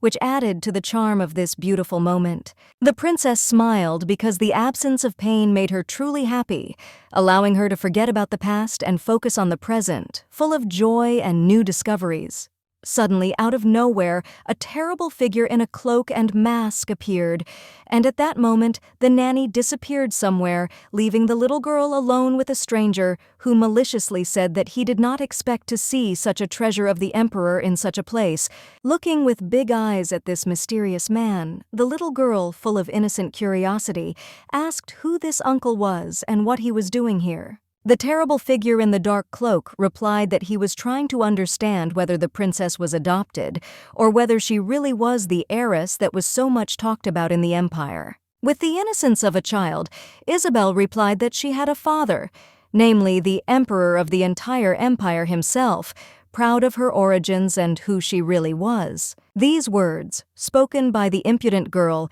caused the stranger to burst into a dull laugh that spread through the air, as if he could not contain his surprise and bewilderment, because he did not expect to hear such insolence from such a young person. The man spread his arms wide and said that if she really was a princess, it would only make the situation worse, since she had no guards assigned to her and was in danger without realizing the seriousness of the situation. After this, the stranger, suddenly becoming serious and sullen, ordered the girl to follow him, declaring that from that moment on she would have to obey him and not show any resistance, otherwise the consequences could be very sad. When the little girl asked if he was going to kidnap her, the man replied that he had completely different plans, because he was going to make a great magician out of her, which it seemed should have caused her admiration, not fear. Isabel, looking closely at the man who stood in front of her, replied with a slight doubt in her voice that she initially thought that he was a very intelligent man,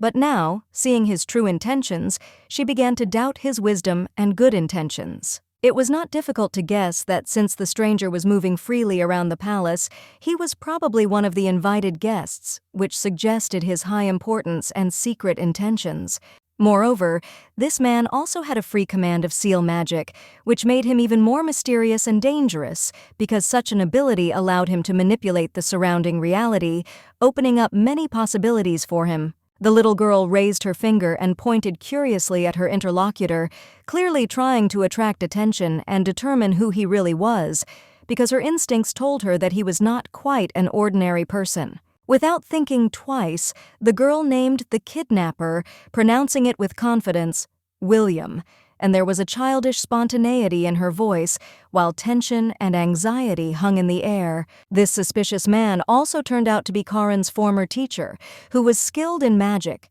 which added even more questions to his true intentions and what he was doing here. Rising from his knees, the kidnapper responded with gratitude to such a noble comparison, but he noted with a smile that this was not his name, thereby hinting that his true nature was hidden from everyone and that he had a much more complex and multifaceted past. The little girl narrowed her eyes in boredom and replied that she didn't believe him, and there was a determination in her voice that emphasized her wariness of the stranger and his words, as if she could sense that something was wrong. Suddenly, from behind the stranger, Byton appeared, a knight who was ready to stand up for the princess and not let her fall into the hands of this mysterious and possibly dangerous man. Without thinking, the knight, with fury and determination, pierced the magician with his sword, trying to protect the princess, and at that moment the air was filled with tension, as if time stood still. Byton glared menacingly at the wizard, asking why he had come alone.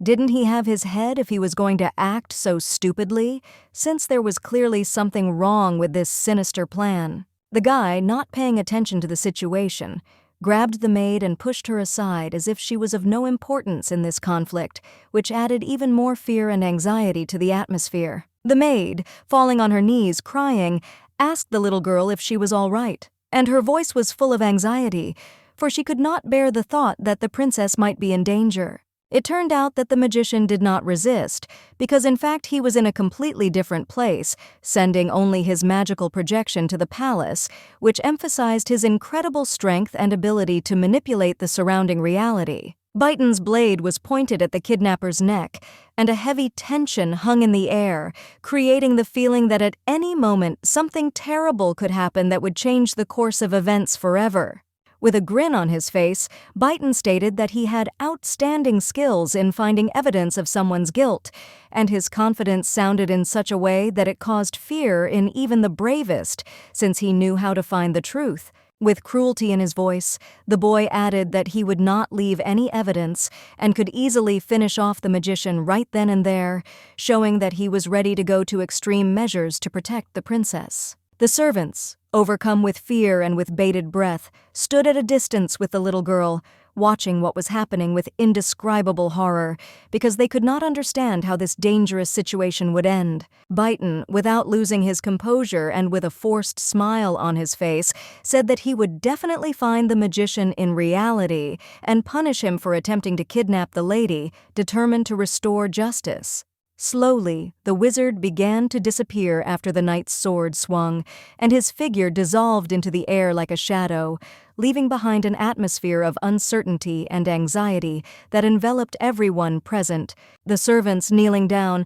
anxiously asked the princess about her well-being, trying to understand if everything was all right after the recent tense situation, because she was worried about the fate of her young mistress. Byton was genuinely glad that Isabel was not afraid when she met the dark sorcerer, and his heart was filled with pride for her courage, because such self-confidence testified to her strong spirit. The little girl, her eyes wide with incomprehension, asked why she should be afraid, and her voice sounded childish curiosity mixed with a sincere naivety that made her even more charming. Grabbing the faithful knight by the hand, the girl, smiling, said that she believed in him, and therefore there was no room for fear in her heart, which added confidence to both and created a special bond between them. This touching confession brought tears of joy and pride to the swordsman, because he understood that his protection and care for the princess were not in vain, and his efforts bore fruit. The man hugged the baby tenderly, enveloped in warmth and love, and was ready to protect her from the whole world, because in his eyes she was the most precious thing he had ever known. The princess, with a slight smile on her face and sparks of joy in her eyes, whispered with carefree enthusiasm that Baitan was the best and strongest knight, and compared to everyone else, he looked simply incredibly cool, which raised her spirits. The palace, towering over the surrounding landscape, stood proudly displaying its luxury and beauty, which seemed to have been created specifically to delight guests and residents, filling their hearts with pride in their heritage. It was astonishing that the older man in the cloak, without the slightest fear or shame, dared to encroach on the princess, disturbing the peace of the castle, which was always considered a safe and protected place for all its inhabitants. Stroking the baby's cheek with tenderness and care, the guy made a vow that he would definitely find the loser kidnapper and punish him in order to restore justice and protect the princess from any threats that might come from the outside world. It was time for the knight to leave the cozy hall to go on patrol, and so he waved goodbye to the little girl, promising to send knights to the clearing who would ensure safety and guard the princess while he was away. Isabel, with childish delight and enthusiasm, sat down on the floor and returned to the fun, determined to try her magic, holding her hands out in front of her in the hope of calling forth something wonderful and magical from her imagination. When the maid asked what she was going to do, the girl proudly explained that she was making a flower ring for her father, wanting to give him a gift that would bring joy and brighten his day, because she wanted to please a loved one. With a selfless look, full of confidence and determination, the little girl declared that she would present the gift to her parent herself, emphasizing her independence and desire to show care, which made her even more charming and inspired pride. The maid carried the little girl gently in her arms, step by step moving along the large corridor of the palace, which was decorated with magnificent paintings and luxurious fabrics, creating an atmosphere of celebration and splendor. As they approached the banquet hall, a group of people appeared before them, who strictly forbade them to go further, and this unexpected obstacle made the girl wary and wonder what might happen. Frowning, the little girl sternly ordered the guards to make way, confidently calling her name, determined to get her way and show that she was not going to give up, even if she encountered obstacles in her path. The guards' faces became puzzled, and they frowned as they stood there, as if they didn't know how to react to such an unexpected situation, with such a small girl with bright eyes and an unwavering spirit standing in front of them. After this, the boys leaned over the child and, smiling, said that she should not have pretended to be a princess, considering her too cute and clearly not believing that such a little one could be the true heir to an empire with great rights and responsibilities. Isabel, without losing any time, got off the maid's hands and resolutely stepped forward with her little foot, full of confidence and determination to defend her rights, which added courage to her in this difficult situation. With her hands on her hips, the girl, with childish persistence, ordered the men to state their names and ranks, as if not realizing that they might be higher in position and power than she, and there was an undeniable authority in her voice. The guards sighed heavily, amazed by the audacity of the girl, who, despite her young age, showed amazing courage and determination, and this made them think about how they would respond to such a challenge. After this, she turned to the servants, saying that they should have watched the baby's behavior more closely and returned her back to her parents, since her safety should have been their priority, and they had no right to leave her alone. However, Isabel did not calm down and, insistently demanding that the guards immediately state their names and ranks, used her commanding tone that left no room for doubt, demonstrating that even at a young age she knows how to behave like a real princess. Frowning and puffing out her cheeks, The princess stated that they could call the captain if they did not recognize the royal person by sight,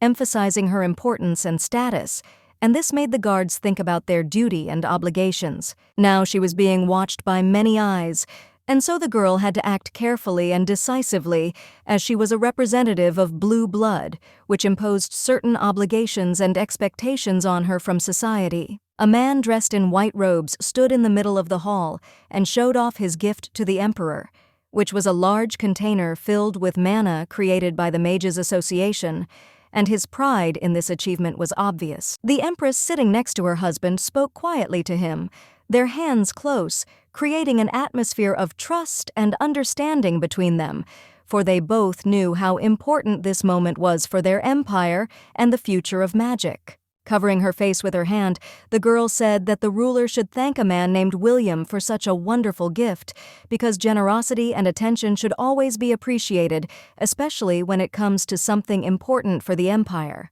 The head of the Mages Association was, in fact, the very person who could represent the interests of the emperor and shared the territories of the continent with him, influencing politics, which made his figure not only influential, but also important for the future. And suddenly Ron noticed a strange noise, a child's cry, ordering everyone to get out of the way and not interfere, and it sounded so authoritative that he couldn't help but pay attention to it, realizing that someone was determined to get their way. He turned his attention to the closed door next to him, from behind which his daughter's voice could be heard, eagerly demanding that the knights state their names and ranks, and this added tension to the atmosphere, as if the little princess really was not going to put up with obstacles. The empress glanced sideways at her husband, not understanding why he had suddenly become so confused, and worry crept into her heart, because she knew that his reaction could mean something serious, something that required their immediate intervention.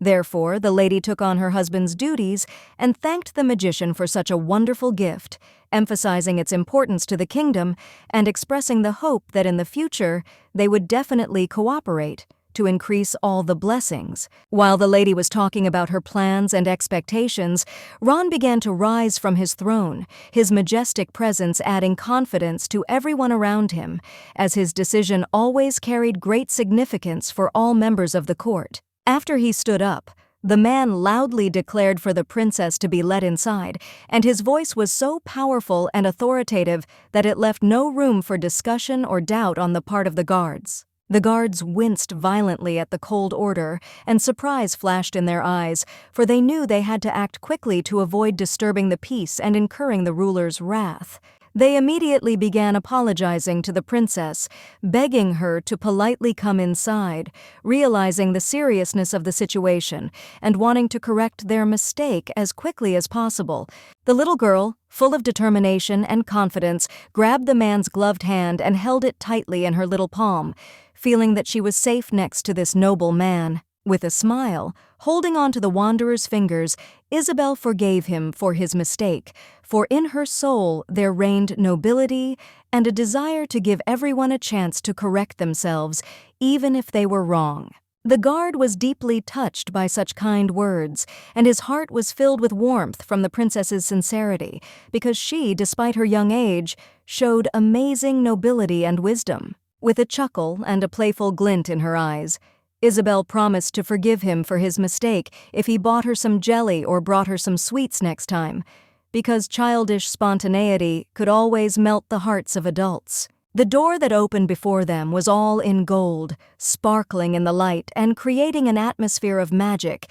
that surrounded everyone who entered this luxurious hall, where royal solemnity reigned. Standing in front of her father, the little girl said loudly and proudly that she had also prepared a gift for him, emphasizing how much she loved him and wanted to please him, because such moments had always been important for both of them. Ignoring the conversations behind her back about how slovenly she was dressed and how dirty her face was, the girl walked boldly forward to her father, confident in herself and in her love for him, because for her, this was the most important meeting. Hearing the noble's words, the emperor's eyes became cold and angry because he could not accept the fact that his daughter, standing in front of everyone, dared to condemn and harshly criticize the people at court, which only fueled his anger. The noblewomen, realizing the seriousness of the situation, immediately fell awkwardly silent, hiding their faces behind gloves or fans, realizing that the emperor was furious and their words could cause even greater discontent. The little girl's hands, full of hope and trepidation, rose to the emperor, giving him her gift. And at that moment she felt the full importance of this gesture, because she wanted to please her father with something special and significant. The man, standing on the steps and looking down at his daughter, asked with interest and caution what gift she had brought him, wanting to understand what she had prepared and how she was going to soften his mood. With a smile on her face, Isabel explained that she had decided to give him a ring and hopefully asked him to rise higher to personally give it to her dad, emphasizing the importance of the moment. However, Ron, not wanting to remain on the ledge, came down himself and, kneeling next to his daughter, showed how much he valued this gift and how important the connection with his beloved girl was to him. The ring she made was woven from 2 dandelions, small and fragile, symbolizing her sincere feelings and care for her father, because even the simplest things can contain deep meaning and unconditional love. The father carefully adjusted his daughter's hair, noticing with slight sadness that she was dirty, and at that moment his heart filled with tenderness, because he always tried to take care of her well-being and cleanliness. The little girl, with genuine joy and pride, put the ring on one of her dad's fingers, thereby showing that this gift was important to her and symbolized their strong connection, despite all the trials they had to face. After this, Isabel, full of happiness, joyfully said that she was happy to see her parent next to her, because for her his presence meant a lot and brought an indescribable feeling of security. The emperor's hands shook from surprise and overwhelming emotion, because at that moment he realized how much he valued his daughter and how important she was to him, and this filled his heart with warmth. Continuing to sit opposite his daughter, he admitted that he also really liked her gift because it contained not only childish spontaneity but also deep love, which made their connection even more meaningful and touching. The Empress tenderly cuddles up to her husband, lay in a cozy bed with a sincere smile on her lips, noting that her husband's behavior really seemed strange. At first, he was bored at the banquet celebration, and then suddenly began to smile radiantly. Ron, feeling awkward and wanting to justify himself, began to vigorously deny his wife's words, assuring her that he did not experience such feelings, which only fueled the lady's laughter and created an atmosphere of light irony between them. Embarrassed and a little confused, the ruler of the empire looked away, trying to hide his feelings and thoughts that suddenly began to roll over him like waves, and at that moment it became especially difficult for him to maintain control over his emotions. Speaking affectionately to her husband and tenderly stroking his face, the lady sadly added that after the birthday, they had a lot of work ahead of them, and now they would not see the princess for 3 or 4 months, or maybe more, which filled her heart with longing for moments together. The man closed his eyes, obviously disappointed by these words, and his facial expression betrayed all his feelings, sharpening the atmosphere of their conversation and giving it a note of melancholy. The man's hand gently grabbed the woman's and squeezed it tightly in a gentle gesture, as if trying to convey his emotions to her and express support in this difficult moment. The woman could not help but smile brightly at her husband's tenderness, and her heart was filled with warmth, which softened her sadness, creating a feeling of closeness and understanding between them.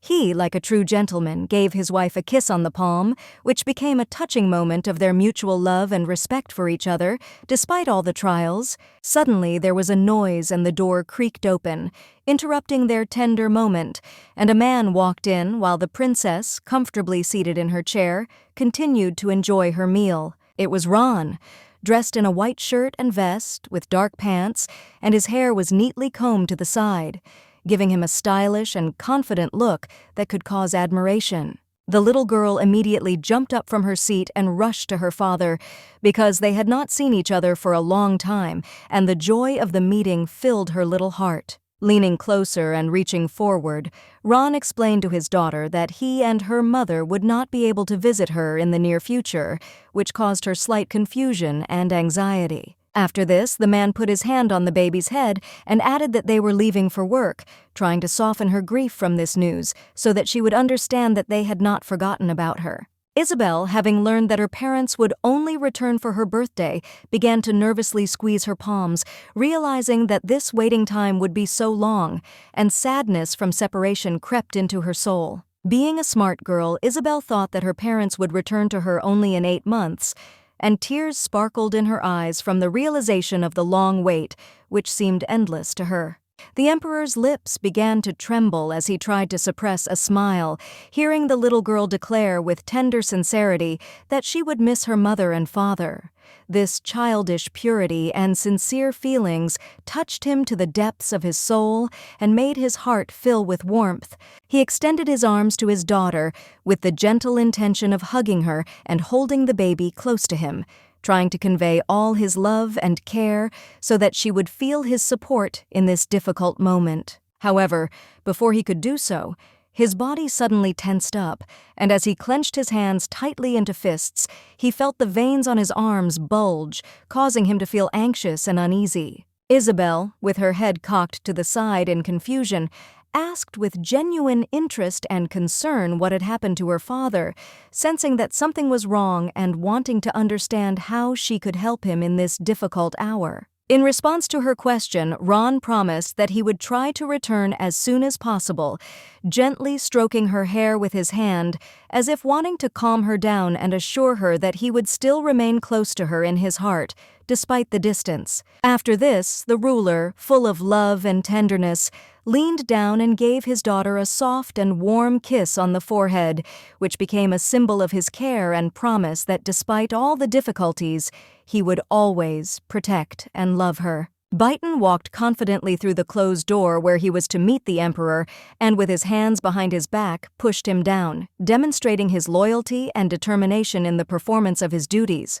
Walking quickly behind his master, the knight could not contain his curiosity and was impatient to find out what exactly the princess had said before leaving Ron, because it could shed light on their relationship and the impact on the situation. Ron, answering honestly and openly, reported that the little girl said that she would miss her father and was also looking forward to his return, which touches the heart of any parent who values the connection with their children. After this, the man added in an emotionless tone that he never saw Baitan as his rival for his daughter's attention, thereby emphasizing that he knew about his knight's loyalty. Baitan raised his hands indignantly and expressed his displeasure, stating that the ruler had undoubted talent and that it was his arrogance that prevented him from seeing the true value of his people and their feelings. Feeling depressed and burdened by all these thoughts, the guy decided to take out his frustration on one person he knew, wanting to find an outlet for his suppressed emotions and regain his confidence. This unfortunate man turned out to be a kidnapper who had planned to steal the princess at a banquet, but his plans failed and he was caught. 8 months passed quickly, and the palace, in which an atmosphere of expectation and hope reigned, shone with a snow-white, luxurious splendor, delighting everyone with its magnificence. The maid entered the room, congratulating the little girl on her birthday and holding in her hands a gorgeous cake, decorated with bright candles and sweets that promised joy and happiness. Isabel, dressed in a smart red dress, turned to the maid with joy, feeling excitement and happiness because her long-awaited holiday had finally arrived. Thanks to her father's blood, the girl grew up quickly, almost before our eyes, and now she walked quickly towards her nanny, sincerely rejoicing at this significant moment. Unable to contain her excitement, she asked the nanny if there was any news from her parents and whether they would hide their plans for their return, because every word could bring her hope of meeting her loved ones. Isabel smiled sheepishly at the refusal, although she knew that her parents were busy with important matters and work that required their attention and concentration. The cake, topped with white cream and fresh strawberries, looked gorgeous and was full of the promise of the sweet treat that awaited her at the celebration. The day passed quickly, and now it was night, only 5 minutes left until the new day would begin. The princess stood by the window, looking at the stars, sincerely wishing that her parents were there to share this special moment with her. Celebrating her birthday with her nanny, the little girl enthusiastically accepted her offer to light candles, feeling incredible magic and joy in the air. With a snap of her fingers, the candles magically lit up, filling the room with a warm light that symbolized the hope, happiness, and dreams that lay ahead. The candles on the cake, covered in bright cream patterns, were lit again, and their flames flickered merrily, creating an atmosphere of celebration and magic, filling the room with warmth and joy. The little girl, looking at the cake with curiosity, thought about what wish she should make, because this moment was full of hopes and expectations, as if life itself was offering her to choose something important and cherished. With her hands folded in front of her in a gesture of prayer, Isabel silently asked that she could celebrate her next birthday with her parents, who were so far away, and her heart filled with the warmth of this sincere dream. A bitter thought reminded the girl that the candles on the cake had to be extinguished before the end of the day. Otherwise, this wonderful moment might remain in her memory forever. But Isabel hoped that her parents would return before it was all over. Suddenly, adult voices were heard from the doorway, and their sound immediately filled the room with confidence and joy, as if the whole world had come to life in that moment. There, in the doorway, stood the princess's father, dressed in a formal shirt, his figure radiating strength and care, as if he were not just a parent, but a real knight, ready to protect his daughter and share this magical moment with her. The girl jumped up from her seat, frightened by the fact that her dad was covered in blood, and at that moment her heart began to beat faster, as if a feeling of danger and anxiety hung in the air. The touched empress stood next to her husband, saying that she had previously asked her husband to change his clothes, and her voice sounded like a melody, full of concern, but also slight irritation, which could not leave those around her indifferent. Isabel stood in shock as she watched her parents argue over trifles, and it seemed so out of place against the backdrop of what was happening that a real storm of emotions was brewing in her soul, mixing fear and bewilderment. Ron couldn't help but shudder in fear and horror when his wife said that if he continued to behave like this, his daughter would hate him, and it was like a bolt from the blue, making his heart clench with worry. The mother went towards her daughter, addressing her affectionately, as if trying to embrace her with her warmth and care, trying to help her cope with these difficult moments that filled the room with tension. Gently hugging her daughter, the mother congratulated the princess on her birthday, and in this touching moment there was such sincerity and love that the atmosphere around was filled with warmth and light, as if the whole world was frozen in anticipation. Isabel couldn't hold back the tears of happiness that suddenly washed over her like a wave, and she felt joy spreading in her chest, making her heart flutter with overwhelming emotions that could not be expressed in words. So, hugging her mother back, she burst into tears like a little child, and at that moment the tears flowed freely, as if releasing all her experiences,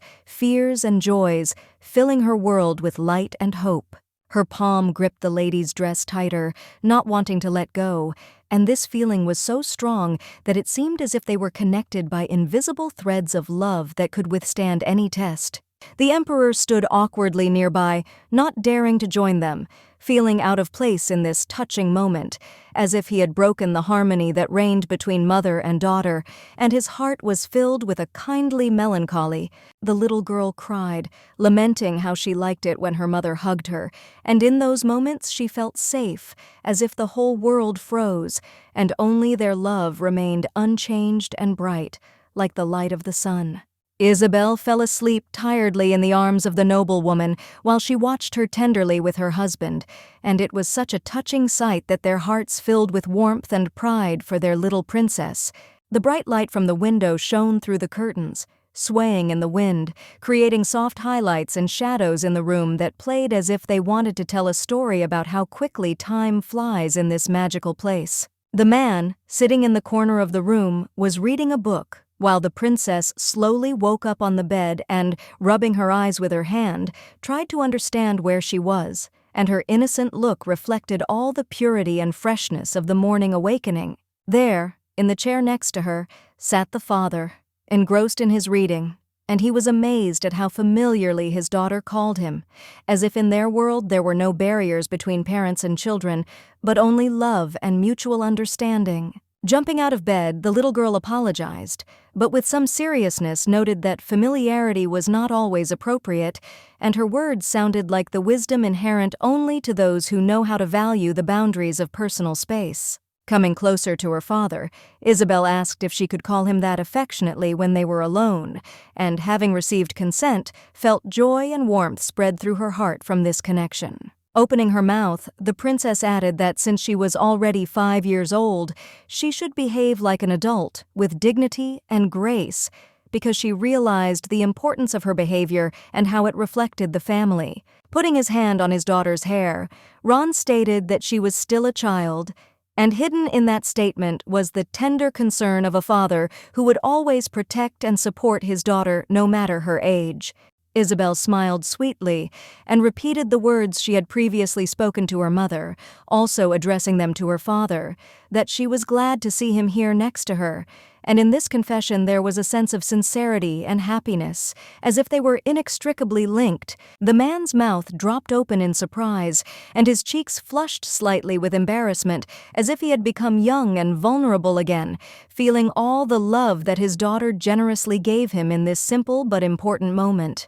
The princess, with a gentle and slightly frightened voice, asked if her father had been with her all night, since she had been very tired the previous night and had fallen asleep quickly, without noticing how time had passed, and at that moment, childish carelessness filled the room with an atmosphere of love and care. The emperor, as the story goes, was the strongest man, and his mother was the whole universe for him, and this created harmony in their lives, where love and support played the main role in their relationship. The girl thought with hope that if her father was tired every day, they would be able to spend more time with each other, and this dream became a source of inspiration for her, filling her heart with bright hopes for the future. Ron noticed that his daughter had evil thoughts, but he didn't mind because he understood how important it is for a child to have the right to their feelings, even if they sometimes seem contradictory and complicated. The little girl shyly asked her father to get tired and spend at least this one day with her, on her birthday, because there were only 16 such days left, and in these words there was such sincerity and longing for closeness. The man's mouth dropped open in surprise, but he remained silent. Isabel was afraid that she had somehow offended or angered her father, and this feeling of anxiety filled her heart, making her worry about their relationship. Standing up from his seat, the ruler said with a serious expression on his face that he would assign more math lessons to Isabel and Karen, as 6 years old was an awfully young age to master such complex concepts. The little girl listened in shock to her father's words about how small all the 2-digit numbers were, and in her perception the world seemed to turn upside down, because she had never thought of them as something complicated or difficult, and this discovery made her think about her knowledge. Placing his hand on his daughter's head, the father added that such thoughts about the baby's imminent death were tiring him out, and there was such concern and care in his voice that Isabel felt how important every minute spent together was for him. After which, kneeling down next to her, Ron said that he always felt tired when he was around her, and when he held her hands, he seemed to understand that with this act, he was expressing all his love for his daughter, and this sincerity touched his heart. After which the man hugged the baby tightly, pressing her to himself, and in this embrace, she felt the full power of his protection and care, as if their connection was unbreakable and powerful, capable of overcoming any obstacles. The ruler himself, full of sad thoughts, was immersed in his thoughts about how he could prolong the life of his beloved daughter, and this anxiety did not give him peace, causing real melancholy in his heart. When her father's kind words reached her ears, Isabel could not hold back the tears that flowed down her cheeks because she understood how much he cared for her, and this feeling of warmth was very close to her. The man, seeing how her eyes filled with tears, carefully wiped them from her face, trying to comfort his beloved daughter in this way, because he understood how important it was for her to feel his support in this difficult moment. Meanwhile, Mother, leaving them alone, went to an important meeting with a famous hero, and this added a sense of uncertainty and anxiety to the atmosphere, because without her, everything looked different. Confused by what was happening, Isabel asked her father why he could not go on the journey with her mother because she did not understand why she and her father should remain away from her at such important moments. Ron, with a slight smile, replied that he needed to go to the palace to take care of important business, and then, holding out his hand to his daughter, invited her to go with him, since the princess already had plans to move to another place. The little girl, with full confidence and hope, extended her small hand into the strong and caring hand of her father, and at that moment a feeling of an inseparable connection arose between them that warmed their hearts. Isabel smiled happily, because the palace of the Reina was the place where all the children of the imperial family lived, and this thought filled her with joy, because new discoveries and adventures awaited her ahead. Until they reached the age of 5, all the children lived in the same comfortable place, but after this time they moved to a huge house, and this transition was perceived as the beginning of their political life, full of obligations and responsibilities. The princess herself was looking forward to meeting her older brothers, who were an example and support for her, and she wanted to share her dreams and experiences with them. At the time when the palace of the Reina was not yet full, only Prince Mikhail, the youngest son with blonde hair and a radiant smile, lived here, who was also waiting for new meetings and impressions. Isabel, having made an important decision, quietly told herself that she would try to avoid participating in imperial intrigues, and this realization gave her confidence that she could remain true to her ideals and values. The large white mansion, with its magnificent architecture, towered before them, as if symbolizing the power and grandeur of the imperial family, and this spectacle was mesmerizing in its beauty and grandeur. Thus, for the first time in the long history of the imperial family, a girl, not a boy, came to the castle of the successors, and this event became a real sensation, especially in the company of the ruler himself. When they entered the mansion, the servants greeted their master with joy, and in this greeting one could feel the sincerity and devotion with which they served their emperor. Among them stood out the chief manager named Delza, who wore glasses and looked like a strict teacher, and her serious appearance gave her even more authority among the other servants. Out of the corner of her eye, the woman glanced at the princess, who was standing next to her father, and her eyes reflected curiosity and bewilderment because she did not expect to see a girl in this place. Politely, with youthful grace, the little girl introduced herself, bowing and demonstrating all the manners that had been instilled in her, and this gesture was filled with respect and nobility that distinguished her from others. Delza, shaking her head slightly, sternly said that the girl should not do that again, because her status was much higher than that of an ordinary maid, and this required special treatment and respect. Isabel, with a slight smile on her lips, could not call the manager an ordinary lady, because it was she who 10 years ago saved the emperor's life on the Hill of Pain, performing a real feat at the most critical moment. That day on the battlefield, the brave maiden rushed to the defense of her master, risking her life, and later at the ceremony, when she was offered a reward, she modestly refused the honors, showing her true nobility. Surprised by the attention, Delza listened with interest to the girl's words about respect and recognition, because in her eyes, despite her status, there was hidden real value and wisdom that were inaccessible to many. Some even nicknamed this woman the Black Whale, the greatest swordswoman of all time, and this nickname only emphasized her strength and skill, which she demonstrated on the battlefield, thereby earning the love and respect of the people. Isabel, with complete seriousness in her voice, promised the courtier that she would be devoted to her, and this promise was very important to her, because she understood that trust was the basis of their cooperation. The girl asked the maid to work together so that the two of them could become a real team in which harmony and mutual understanding would reign, and this decision was especially significant for her. Despite being only 5 years old, the princess was quite educated and intelligent, and her young mind had already surprised adults more than once, showing that there was great potential hidden within her. Meanwhile, Ron, concerned for his daughter's safety, asked the servants to keep a close eye on her while he himself was preparing to go to the National Assembly of Nobles, where he had to discuss important issues. Isabel, saying goodbye to her dad, waved her hand to him,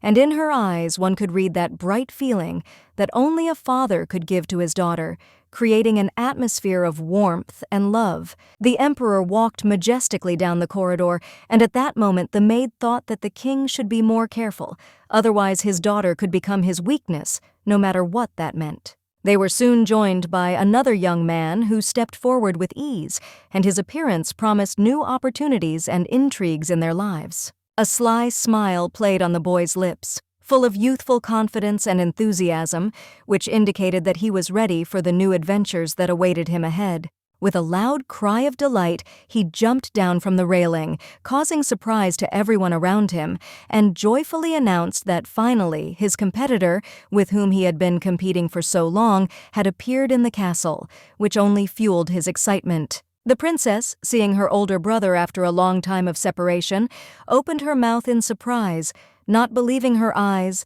and warm memories of their shared games and pranks in childhood flashed in her heart. Mikkel, being a little hooligan with an unchanging, disobedient character, without paying attention to prohibitions, boldly jumped from the top floor, looking a little disheveled and with green eyes that resembled the look of their mother. Stubbornly, as if he knew what he wanted to say, the boy approached the woman and said with determination that the only thing that was important to him was mastering the sword, because everything else, in his opinion, had no meaning in the life of a real warrior. Lancer, being a knight, as well as the husband of the steward and the teacher of the little prince, possessed incredible strength of spirit and wisdom, which made him a role model not only for the younger generation, but also for everyone who knew him. Isabel, watching her brother, suddenly realized that they were somewhat similar, and this realization brought joy, because both of them hid the same courage and enthusiasm as their parents. Thanks to his noble blood, the boy grew quickly,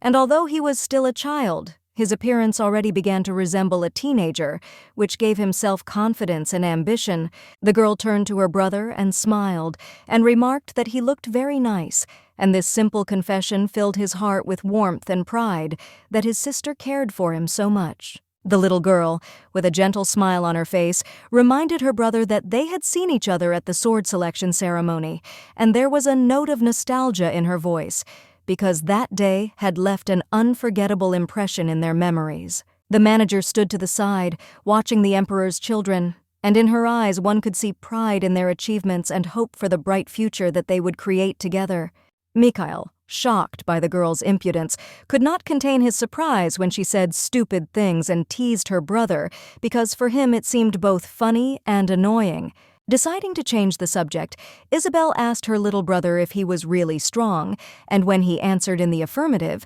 she added that she had heard somewhere that strong people often forget things, so she thought he was very strong. Mikkel, hearing his sister's words, was embarrassed and blushed a little because he was pleased to hear such compliments, which only emphasized his importance in her eyes and gave him a sense of significance. Leaning towards her, he asked if she really thought that about him, and there was sincerity in his voice, because he couldn't believe that his sister saw him as a real hero. After which, feeling self-confident and proud, he smiled broadly and, full of enthusiasm, promised that next time he would definitely introduce his sister to his best friend, which added new colors to their conversation. Isabel, laughing and agreeing, was looking forward to this meeting because she wanted to know more about her brother's world and the adventures that awaited them ahead. Several days passed in the new house, but the princess's life did not change dramatically because she continued to enjoy every moment filled with warmth and joy,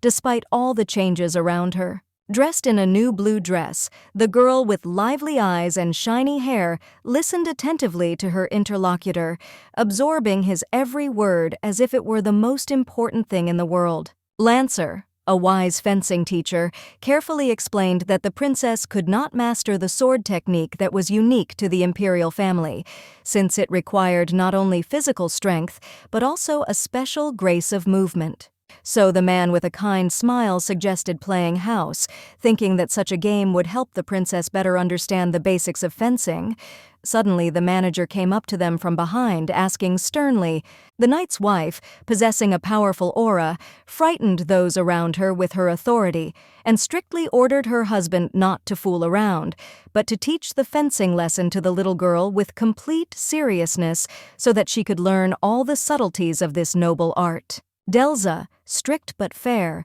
strongly encouraged the girl to address her more formally when they were at work, emphasizing the importance of professionalism and respect in their relationship. With his head down, Lancer agreed unconditionally with everything his wife said, obediently and without objection, feeling an inner fear of her anger, which always seemed unbearable and destructive to him. Upon learning how much time had passed, the knight became indignant, realizing how poorly he had looked after the prince and how his irresponsibility could have had serious consequences for all of them. Hesitantly justifying himself to his wife, he said that he was on his way to the prince to teach him the art of fencing, but Delza clearly did not seem to believe him, continuing to look at him with distrust. At that moment, Mikkel entered their room, who had come to the mentor for swordsmanship lessons, full of hopes and aspirations, despite his inexperienced steps in this noble cause. The prince, closing his eyes and full of shame, rushed to run, apologizing for being late, trying to correct his mistake and not let down those who were counting on him. Behind him, on the boy's shoulder, sat some kind of black animal, which was difficult to see in the dim light, adding mystery and intrigue to what was happening in the room. Mikhail headed towards his sister, reminding her that he had previously promised to introduce her to his pet, who, being fearless and brave, had previously bravely fought with a real lion, which emphasized his outstanding qualities and courage. This pet, black and white in color with small but expressive eyes, looked attentively at the girl, as if foreshadowing that he was going to radically change her life and fill it with new, exciting adventures. Mikkel proudly boasted that his honey badger had fought 5 lions at once, and although this story did not sound particularly plausible, it still attracted attention and caused admiration from those around him. The boy happily explained that this battle was quite difficult, and that was why he helped his pet a little, who was currently growling and, like a real machine, tightly clung to the prince's shoulder as if protecting his master from possible dangers. Winking confidently at his sister, the boy said with a slight grin that he was late because he was looking for his little friend, and therefore he was absolutely justified in his detention, thereby trying to add fun to their conversation. Lancer played along with the boy, saying that his action was a true display of chivalry, and therefore he deserved not punishment, but a reward for his behavior, which was worthy of respect and praise. The two were happily acting out a scene in the theater, standing in front of the head manager, who was looking sternly and attentively at the 2 pranksters, as if trying to evaluate their every move and word. The woman adjusted her glasses, watching their performance intently, as if deciding which of them was more talented and which of them was capable of causing greater admiration among the audience. Isabel, realizing that she needed to divert attention from the boy, decided to draw attention to herself by calling the girl's name and carefully lifting the hem of her dress to create a spectacular sight. Pressing her hand to her mouth, the girl explained that she was very hungry and therefore wanted to eat with the woman, as if trying to make this offer as convincing and attractive as possible. The room they were in was beautifully furnished, like that of true aristocrats, with luxurious sofas and numerous books, which created an atmosphere of comfort and intelligence. Karin, experienced and wise, gave a new lesson to the princess, telling her about the basics of the theory of magic, which aroused genuine interest and admiration in the listener, who was eager to learn more about the magical world. The little girl couldn't help but notice how suspicious the girl looked, and so she kept glancing at her mentor from under her book, trying to catch at least something that could explain such behavior. Karen had recently become especially attentive to the princess, which had aroused suspicion among those around her, and everyone began to whisper that the sorceress was collecting mana from the breath of the emperor's daughter Honey to use it for her own secret purposes. Raising her hand up, the girl resolutely stated that she had a question that was worrying her a lot, and she was ready to voice it, despite the slight excitement inside. Isabel, with a serious expression, asked if there could be a mana distortion in the honey badgers, and her serious tone gave the question special significance, emphasizing the importance of the information received. It turned out that this was quite possible when the animals ate the magic-filled stone, which caused surprise and interest among everyone present, because such a fact opened up new perspectives. Isabel again approached her mentor, asking if it was possible to take advantage of such a distortion and force the honey badger to fight on their side, which showed her willingness to use any means necessary to achieve her goal. The girl was a true genius,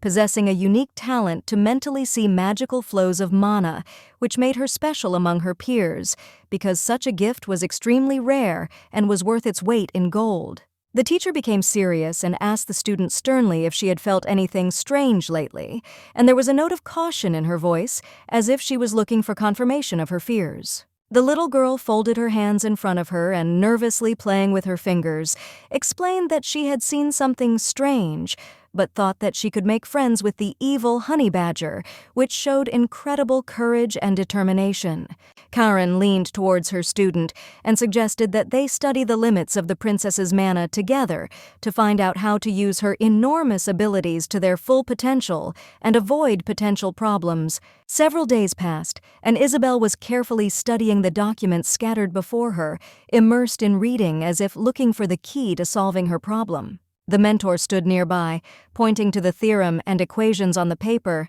saying that they could be improved, but that a few pieces of data were missing to complete the work. Isabel pouted, lost in thought. She was not sure how to find the root of a number, and this puzzled her, leaving her with the feeling that she was on the verge of an important discovery that still eluded her. When asked by the teacher to explain the equation, the girl excitedly explained that the magic number was negative, but the real problem was that it had to be squared, which complicated the whole process. Isabel frowned, realizing that it was difficult to impress Karina with her average knowledge of mathematics, since her mentor had a much deeper understanding and experience in this field. On the paper were written words and formulas, as well as problems that were extremely difficult to solve, and they seemed incomprehensible to the girl, like riddles that required a special approach and careful analysis. Isabel said clever things that sometimes seemed to escape her, while Karen nodded proudly next to her, encouraging the girl and showing that she was on the right path to understanding. When asked how to find the root of the magic equation, Isabel confidently replied that they should calculate the angle theta in one of the planes, which, in her opinion, was an important step towards solving a difficult problem. Recalling her previous knowledge of mathematics, the girl constructed the function with deep concentration, and thus she felt that she was getting closer to solving the problem, but in this magical world, the necessary knowledge was lacking. Karen, with some trepidation, asked the student who exactly taught her math, and this question scared the little girl, as she had an anxious feeling that somewhere she could have made a mistake that could have led to serious consequences. Smiling and trying not to reveal her secret, Isabel easily answered that she had studied the subject herself, and her words were filled with pride in her own achievements, although in fact she had often experienced difficulties in mastering mathematics. Karen's face remained expressionless, and her tone of voice was cold, which added a certain tension to the situation. Although inside, she was literally seething with joy at how cute and smart the girl turned out to be. Karen, with genuine interest, asked the little girl to join her and go to the nearest scientific conference to take part in a discussion of the most relevant topics together and, perhaps, exchange knowledge with other researchers. The girl was ready to lend a helping hand to Isabel and even publish her knowledge in a scientific journal, as this would give her the opportunity to become the owner of intelligence, which would become her intellectual property. Embarrassed, with a slight blush on her cheeks, the girl admitted that she did not need achievements and recognition from the scientific community at all, since her true intentions were far from seeking fame and public approval. Karen tried to convince the princess to change her mind, explaining that standing out from the crowd does not always mean attracting negative attention. In fact, it can be a step towards new opportunities and changes in life. Unable to contain herself, Karen loudly asked where the little girl's ambitions were and noted that someone could very well have stolen the concept created by the little lady, which emphasized the importance of her work and achievements in science. Touched, she clutched the hem of her dress, realizing the bitter truth about why the princess did not want fame and recognition. Her inner experiences and fears turned out to be much deeper than one might assume at first glance. Nervously playing with her fingers, the little girl clearly did not want to waste her time with strangers, as it was very short, and she would like to spend it more meaningfully in the company of close people who would really understand her. Touched, the teacher lowered her head, immersed in her sad thoughts, and her eyes reflected anxious concern about how to help her student in such a difficult situation. Isabel regretfully apologized for upsetting the older lady, to which the latter replied that everything was fine and, if necessary,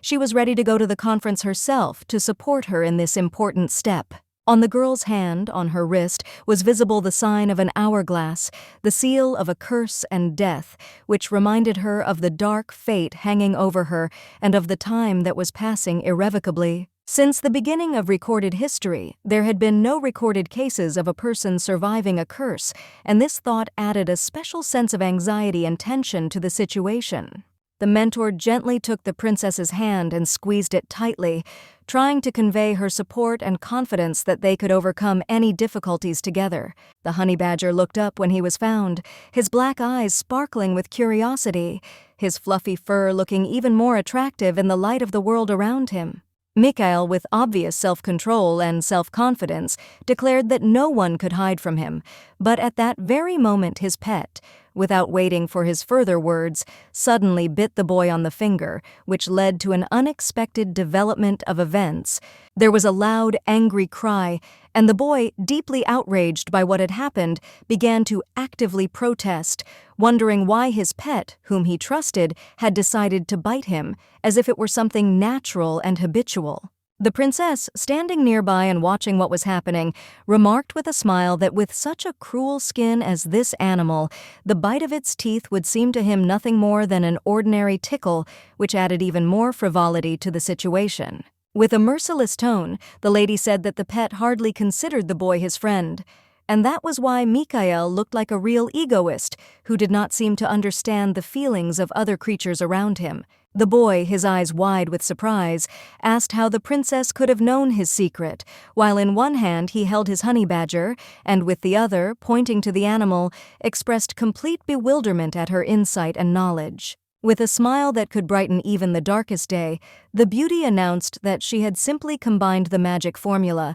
and thus learned that her honey badger had eaten the magic stone, making it a true magical beast. Mikhail immediately remembered that his sister, while showing incredible ability and intelligence, studied magic instead of wasting time on sword training, which made her very smart and wise for her age, and this knowledge suddenly illuminated his thoughts. With her arms outstretched, the girl happily offered her pet to sit in her arms instead of staying next to her cruel brother, who, as it turned out, was not so kind to his furry friend. Without a second's hesitation, the animal instantly rushed into the baby's arms, spreading its paws as if wanting the warmth and tenderness that she could offer it, completely ignoring its owner. The pet, being in the princess's arms, pressed closer to her, clearly loving her more than his owner, whom he had previously bitten, and this emphasized how strong their bond and trust was between them. Isabel, with a determined mood, raised her hand up and used her magic, which added a special sparkle to the atmosphere, as if foreshadowing magical events that were about to happen. At that moment, the pet began to shine with bright rainbow colors and golden light, creating an incredible spectacle around itself, which certainly captivated everyone present and filled their hearts with hope and admiration. The honey badger, suddenly able to speak, confidently told his owner that he had never liked him, and this confession came as a real shock to the boy, who had not expected such a revelation from his pet. An awkward silence fell between the children, filling the space with a sense of tension and confusion, as if neither knew what to say or how to respond to the animal's unexpected words. With bewilderment and irritation, Mikhail asked why the pet refused to be friends with him, and at that moment, the animal responded with bright sarcasm, which clearly emphasized their difficult relationship and the contrast between their perceptions. Instead of trying to justify or apologize, the beast seemed to have no intention of changing his mind and instead directly stated that he considered the boy his feeding trough,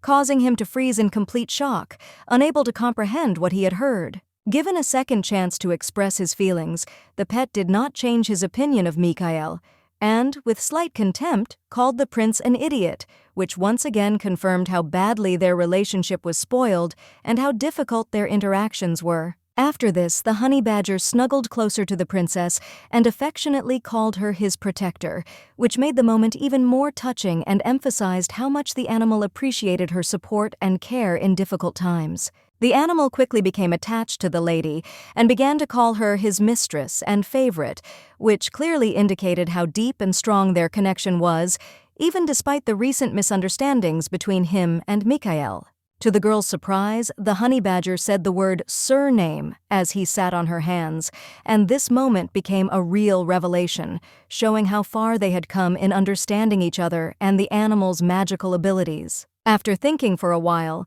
the girl decided to name her new pet Honey, which, in her opinion, suited him very well, and this name became a symbol of their friendship and unity in this magical world. Karen, with surprise in her voice, asked if the princess had managed to write down a report on the honey badger's thoughts, which emphasized her interest and admiration for how quickly the little girl managed to study the world around her. The woman was truly impressed by the fact that during the absence of her mentor, the little girl had managed to study theories and apply them in practice, which spoke of her mental abilities and desire for knowledge. The honey badger must have been an intelligent magical beast to form such a strong bond with the princess, and this only confirmed the importance of their relationship as they journeyed through this amazing world together. However, this could not be reality, and therefore, most likely, Isabel herself took the liberty and made the honey badger more human, giving him the amazing ability to talk, which became a real miracle in their world. The woman's hands gripped the hem of her dress tightly, and her gaze showed a multitude of emotions that she was trying to hide, as if she was aware of the huge role she had played in this process and how it had affected their lives. The little girl beamed with happiness when she heard praise for a job well done in her studies, and her joy was so genuine that it filled the atmosphere around her with warmth and light, making everyone smile. Karen, leaning closer, admitted that she was looking forward to new achievements from her student, and this only emphasized how much she believed in the girl's abilities and her desire to develop and grow. The emperor's daughter hugged her pet tighter, rejoicing at her new friend, and her eyes shone with joy and gratitude for the fact that this amazing creature had appeared in her life, with whom she could share her experiences and secrets. Suddenly, a strange hand grabbed the animal by the skin and pulled it from the girl's hands, saying that someone should have gone back home already, and this unexpected gesture interrupted their touching moment. It was Mikhail who took his beast to himself and, quickly saying goodbye to his sister, went away, leaving no time for farewell and leaving behind an atmosphere of unspoken words and feelings. Touched, the little girl lowered her head, saddened by the loss of the animal's warmth. And clenching her hands into fists, she tried to suppress her emotions that suddenly washed over her like uninvited rain. The maid, like many others, could not help but notice that the honey badger treated the girl more calmly and better than he did the prince, and this observation only added depth and understanding to their relationship. The little girl explained, a little awkwardly, that Honey was a good friend, just a very shy little animal, and her words sounded sincere, reflecting the warmth and friendship they shared in their little world. Remembering that the honey badger was extremely sensitive to heat, the girl decided that she should learn a cooling spell to provide her friend with comfortable conditions that would help him cope with these difficult circumstances. Mikhail, having lost his former pride and realizing all his mistakes, knelt down, covered in scratches, and with an angry cry turned to his pet, reproaching him for ingratitude and misunderstanding of his feelings, which only increased his inner turmoil. Readying himself to pounce, the boy, full of determination and anger, was ready to attack the honey badger himself, hoping to scratch him to show how much his disappointment was. But this decision only added tension to their difficult relationship. However, the animal, possessing natural intelligence and intelligence, was not stupid and, anticipating the actions of its owner, also jumped, thereby avoiding capture and demonstrating its agility and ability to defend itself from threats. and in a bright flash of light, the honey badger disappeared from sight, as if dissolving into thin air, which left Mikhail in a state of complete confusion and bewilderment because his friend had disappeared at the most unexpected moment. With surprise and alarm, the boy began to look around, not understanding where his little friend could have disappeared to, and this feeling of complete loss only intensified the feeling of loneliness in the large, empty corridor, which seemed endless. The boy was left alone in the large corridor, and this feeling of loneliness became almost overwhelming, plunging him into deep thoughts about what had happened to his little friend and how he would be able to find him. With stars in his eyes, the boy was amazed by the amazing abilities of the honey badger, who was not only smart and clever, but could also teleport in space, opening up new horizons in their magical adventure. Meanwhile, Honey himself suddenly found himself near a cave where soft grass gently touched his paws, and the surrounding forest filled the air with the aromas of wild nature and created ideal conditions for rest and reflection. The beast, feeling drawn to his calling, headed towards the entrance, which was blocked by stones, which gave the whole event an atmosphere of mystery and adventure, while he sought new opportunities for self-expression. The time had come for the baby to take on his true form, and magic swirled around him like magical whirlwinds, creating an atmosphere full of anticipation and exciting emotions that literally filled the space around him. The honey badger's paws began to transform into powerful claws, symbolizing metamorphosis and readiness for new challenges, and instead of the usual fur, his human face with dark hair and piercing eyes gradually appeared, and instead of the honey badger's usual fur, a human face with dark hair and piercing eyes gradually appeared, symbolizing his transformation and readiness to accept a new appearance in this magical world. Now, instead of the honey badger, there stood a young man in a shabby shirt and ordinary trousers, looking a little disheveled, but this only emphasized the natural charisma and ease inherent in the young soul. He was a very handsome boy with big eyes, in which a spark of magic burned, which attracted attention and fascinated everyone around him, as if he was created from dreams and fantasies themselves. The young man's feet stepped onto the stone as if it had descended from the air and landed softly on the ground, giving the whole event a sense of lightness and grace that was inherent only to true magicians. The boy's name was Aaron, and he was not alone in the cave. There was an air of mystery and anticipation about him that suggested the adventure was just beginning and that amazing discoveries lay ahead. A figure of a woman with pale skin, dressed in a dark dress and long black hair fluttering behind her, slowly approached him from afar, creating an aura of mystery and attraction around her, which made her even more enigmatic. It was a beauty in the form of a black dragon, whose name was Camellia, a luxurious woman with grace and magic that enveloped her like a mysterious light, attracting the glances and admiration of others. Holding his head, the boy told his mother that he remembered absolutely nothing about what happened before he turned back into a human, and this lack of memories greatly disturbed him, causing a storm of emotions in his soul. The girl leaned over her son and asked him his name. The boy thought the question was stupid since she had called him by his name before, and this created a strange feeling that he might be lost even in his own memories. With a gentle smile on her lips, the woman explained that since the boy was a young dragon, only 100 years old, he should keep his consciousness in good shape so as not to lose touch with the very essence of his existence and his power. Camellia raised her hand up and stopped next to the boy's head, asking if he would allow her to look at his memories, and in her eyes there was a glimmer of hope that this would help not only him, but also her to better understand their connection and what happened to him. By placing her hand on the boy's hair, the woman was able to get under his skin and look into his head, using her magical abilities to explore his thoughts and the memories that were stored in his mind. There, in the memory, were memories of a young princess who had recently arrived at the palace, and that moment was filled with vivid emotions that reflected the joy and delight of the new life that had opened up before Aaron. Pleased with the useful memories she had found, Camellia leaned over to her son and drew parallels. arguing that he had gained a wonderful experience and a lesson that would help him develop and grow in the future. Aaron, confused, asked what kind of experience he had, and his voice was full of curiosity because he wanted to sort out his feelings and understand what had really happened in his life recently.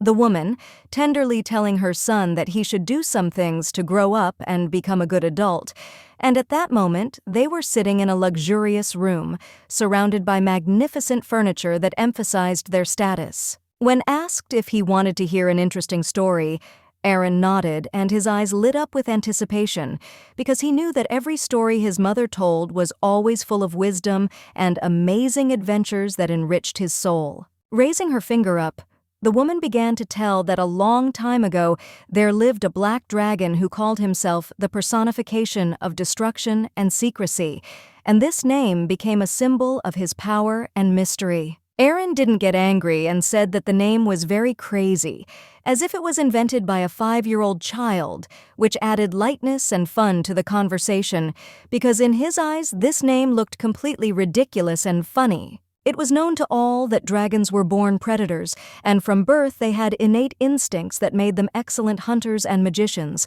ready for any challenge, which only emphasized their greatness in the world. Dragons had sharp claws that allowed them to easily control magic, as well as undeniable physical strength that allowed them to overcome any obstacles in their path, making them truly formidable creatures. And so this dragon, who ruled the world and had all the possibilities, one day became bored, and he yawned from boredom, opening his mouth wide, as if he was looking for a way to entertain himself and bring back interest in a life filled with adventures. He yawned with boredom, opening his mouth wide, and this state of invisible despondency only emphasized his boredom from a monotonous life full of destruction and a lack of new impressions that could entertain him. In an attempt to amuse himself, the monster decided to go and attack other creatures to show off his strength and power that he had accumulated over the years of his rule, wanting to prove that he was still the ruler of this world. But one day a man was found who dared to confront the monster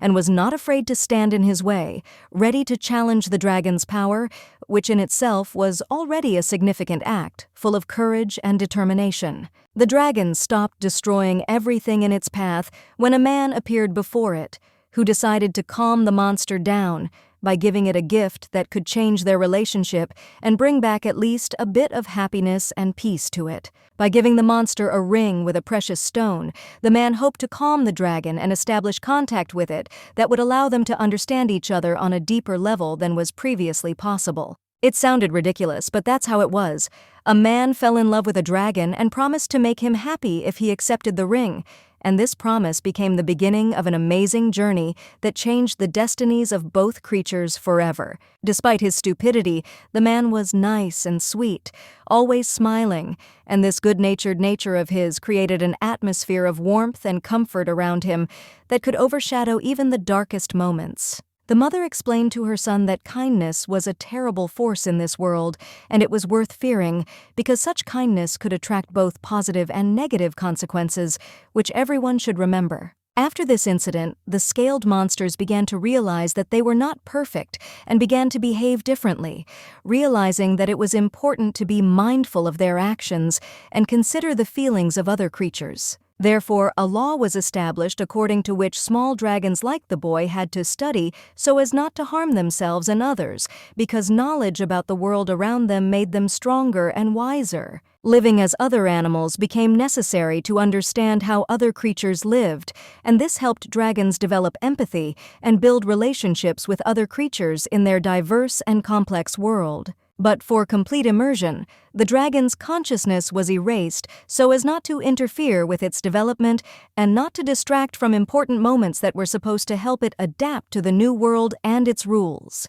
Clutching his forehead, Aaron listened attentively to his mother's instructions as she explained to him the basics of dragon life, revealing to him the secrets and knowledge that were necessary for his growth and understanding of his place in the world. The boy stopped his mother's story and asked what the name Honey meant when it suddenly appeared in his mind, and at that moment he began to realize that this name had become an important symbol of connection to his past. When his mother asked him where he heard these words from, Aaron looked away and lied that it just came to his mind, and his heart shook with anxiety because he did not want to reveal his true feelings and experiences. Squinting, the woman noted to herself that this was strange, and the boy should have forgotten his name given to him by the princess, as this could cause unnecessary questions and lead to undesirable consequences for their safety. At this time, the little girl, clutching her head, was shaking all over with fear, experiencing horror and excitement that accumulated in her when she thought about what it was like to be part of a world full of dangers and the unknown.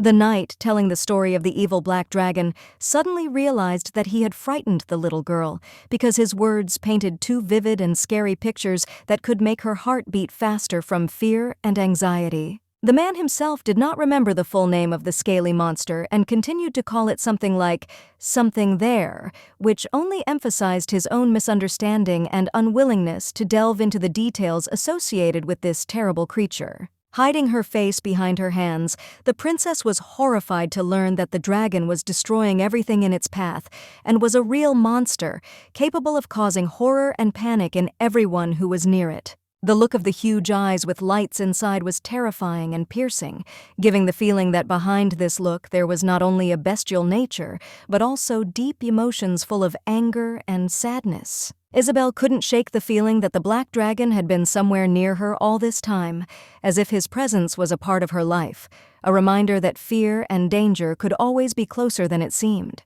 The man hastened to calm the lady, saying that earlier the monster had promised to improve and become an assistant to people and warriors, and his words were supposed to serve as consolation in this anxious moment when hope and fear were intertwined in her heart. The little girl's mouth dropped open in surprise when she learned that her family's first ancestor had contact with a dragon, and that this monster had become the protector of the imperial family, adding greatness to her legacy and emphasizing the importance of their lineage. In her past life, Virgo was reading a novel with great interest while lying in a hospital bed, but she didn't realize that the novel was about a guardian dragon of the empire that was related to her family, and this discovery now left her in shock. Moreover, the imperial family was protected by the father, the head of the family and the ruler of the country Ron, which strengthened her perception of history, because she always dreamed of great feats and legends associated with her ancestors.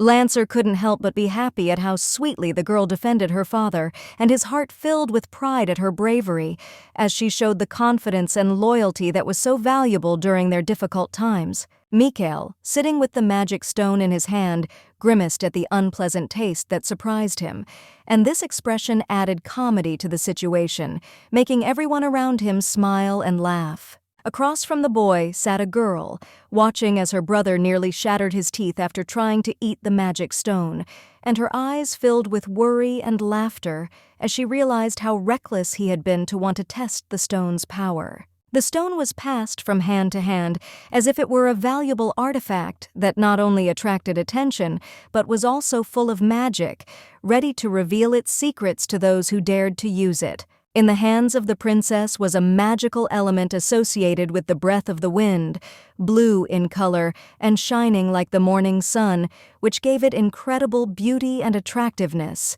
capturing the imagination of all who saw it. Isabel offered the stone to the honey badger, and in doing so was able to intrigue it, knowing that this gift could attract the creature's attention and establish a bond between them based on trust and understanding. The animal did not think for long, and having accepted the gift, held it with its paws, as if realizing that this stone could become not just an object, but a key to new adventures and amazing discoveries. The children stood looking down at the pet with interest, listening attentively to his speech, full of jokes and funny comments that made them smile and strengthen their connection with this magical creature. The little girl tried to call the animal named Honey, but he became stubborn and muttered something under his breath, as if he did not want to answer her call, showing his whims and peculiar character, which only added to his charm. After the girl called him by his full name, the beast regained his good mood and, jumping cheerfully, threw himself into the princess's arms, sitting on her hands and showing his affection and trust, which only strengthened their bond. In the underground storage of the empire, a man with blonde hair walked past the barrels and cold corridors in dark clothes, his figure standing out against the gloomy surroundings, creating an atmosphere of mystery and tension. With his hand, he felt his steps leaving traces on the stone floor, and he continued to follow the traces of mana, not understanding who could have left such a strong trace that beckoned him forward and attracted his attention. Byton stood frozen in place, not believing his feelings as guesses began to enter his mind, causing him to wonder who it could be and what the true nature of the mysterious presence in this dark place was. The richly furnished room of the estate exuded an atmosphere of grandeur and luxury, where every element of the interior spoke of the high status of its owner and a history rich in tradition and heritage. Rubbing his head with his hand, the emperor asked the courtier if he had managed to find the kidnapper, his voice sounding with notes of anxiety and concern, because not only his name, but also the safety of the entire empire depended on it. Byton, who was standing opposite, admitted that, frankly speaking, he could not find any evidence or clues that could indicate the location of the criminal, and this disappointment was reflected on his face. Looking away from the man, he added that he had never liked Karen's mentor, and these words concealed a long, suppressed dislike that had arisen during their interaction. This magician in white constantly looked at the little princess in a strange way, which did not escape the attention of those around him, and his behavior caused slight concern in everyone who was nearby. The emperor also could not help but notice the holy wizard's greedy gaze, and this detail made him wary, because such emotions could foreshadow dangerous plans and intrigues. A crowd of people stood in the square, waiting for news about the condition of the little princess, their eyes full of hope and anxiety, which emphasized the importance of what was happening at that moment. But it was the adult magician who smiled slyly, not taking his eyes off the young sorceress,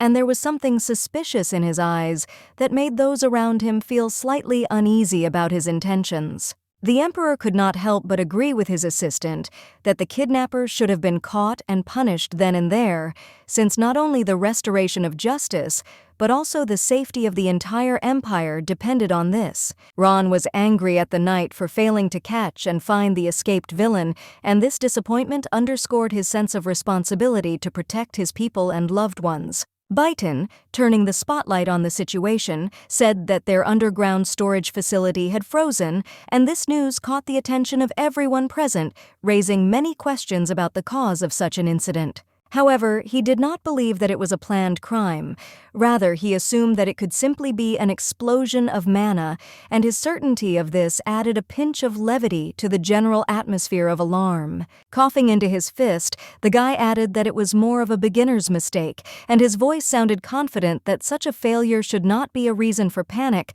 but only a lesson for the future. Ron, listening emotionlessly, realized that it was the princess's magic that had caused the snow in the dungeon, and he seemed unimpressed by this fact, which added extra tension to their conversation. There was a silence between the men, as if Byton's words were hanging in the air, finding no response, and each of them wondered what consequences this strange phenomenon might have. Receiving no response, Byton once again explained to the ruler that the vault had frozen in the middle of summer, which was truly surprising, as such an event was extremely unusual and had no logical explanation. Clutching the gloves in his palms, Byton began to praise the young princess's magic, emphasizing her incredible abilities that could change the fate of their world and strengthen its defenses. In other words, the little girl was a real genius in magic, a future witch, capable of great deeds, and this talent aroused respect and admiration in everyone. Reeling from his impassioned speech, the man caught his breath,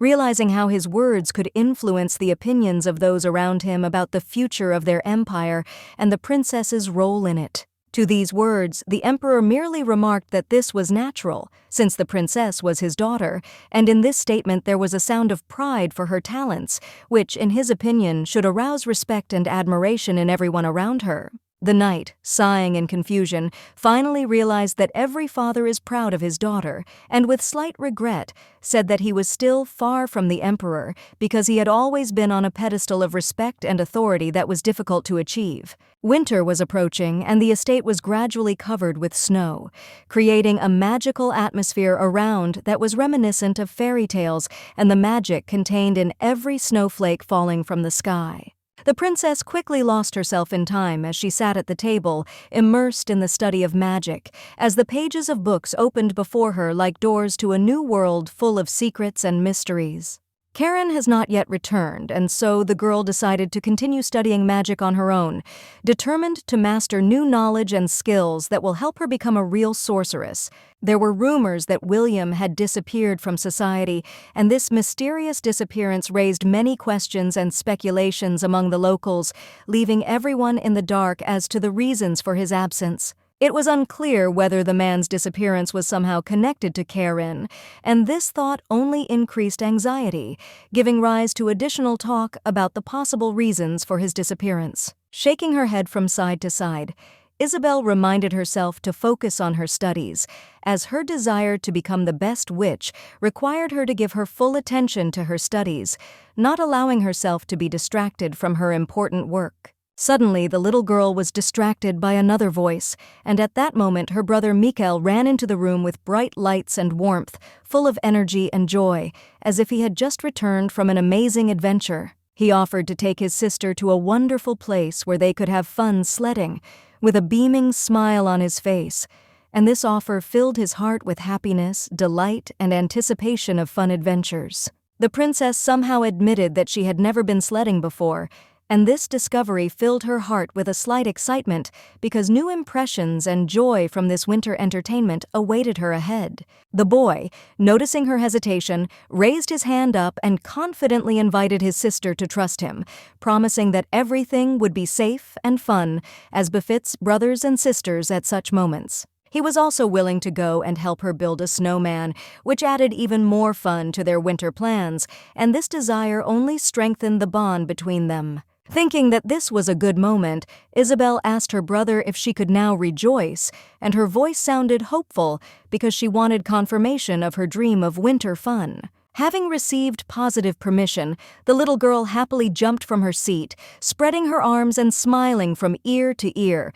which emphasized her sincere joy and impatience for the upcoming adventures. The manager, touched by the situation, said that they could not leave the palace without an escort, and this decision caused a feeling of uneasiness among all those present, because the children's desire to play in the fresh air was so great. Lancer hastened to reassure his wife, assuring her that he would go with the children and look after them, promising to do everything possible to ensure their safety and allow them to enjoy the winter fun. However, the woman did not fall for her husband's persuasion, and firmly stated that he was not trustworthy, since too often his promises of safety turned out to be empty words, and her anxiety only grew with each passing minute. Suddenly, another man, dressed all in white, with the same blonde hair, approached them and with a kind smile offered his candidacy for the role of an escort, adding a note of hope to their conversation. It was the emperor's assistant with a sweet smile, Lord Byton,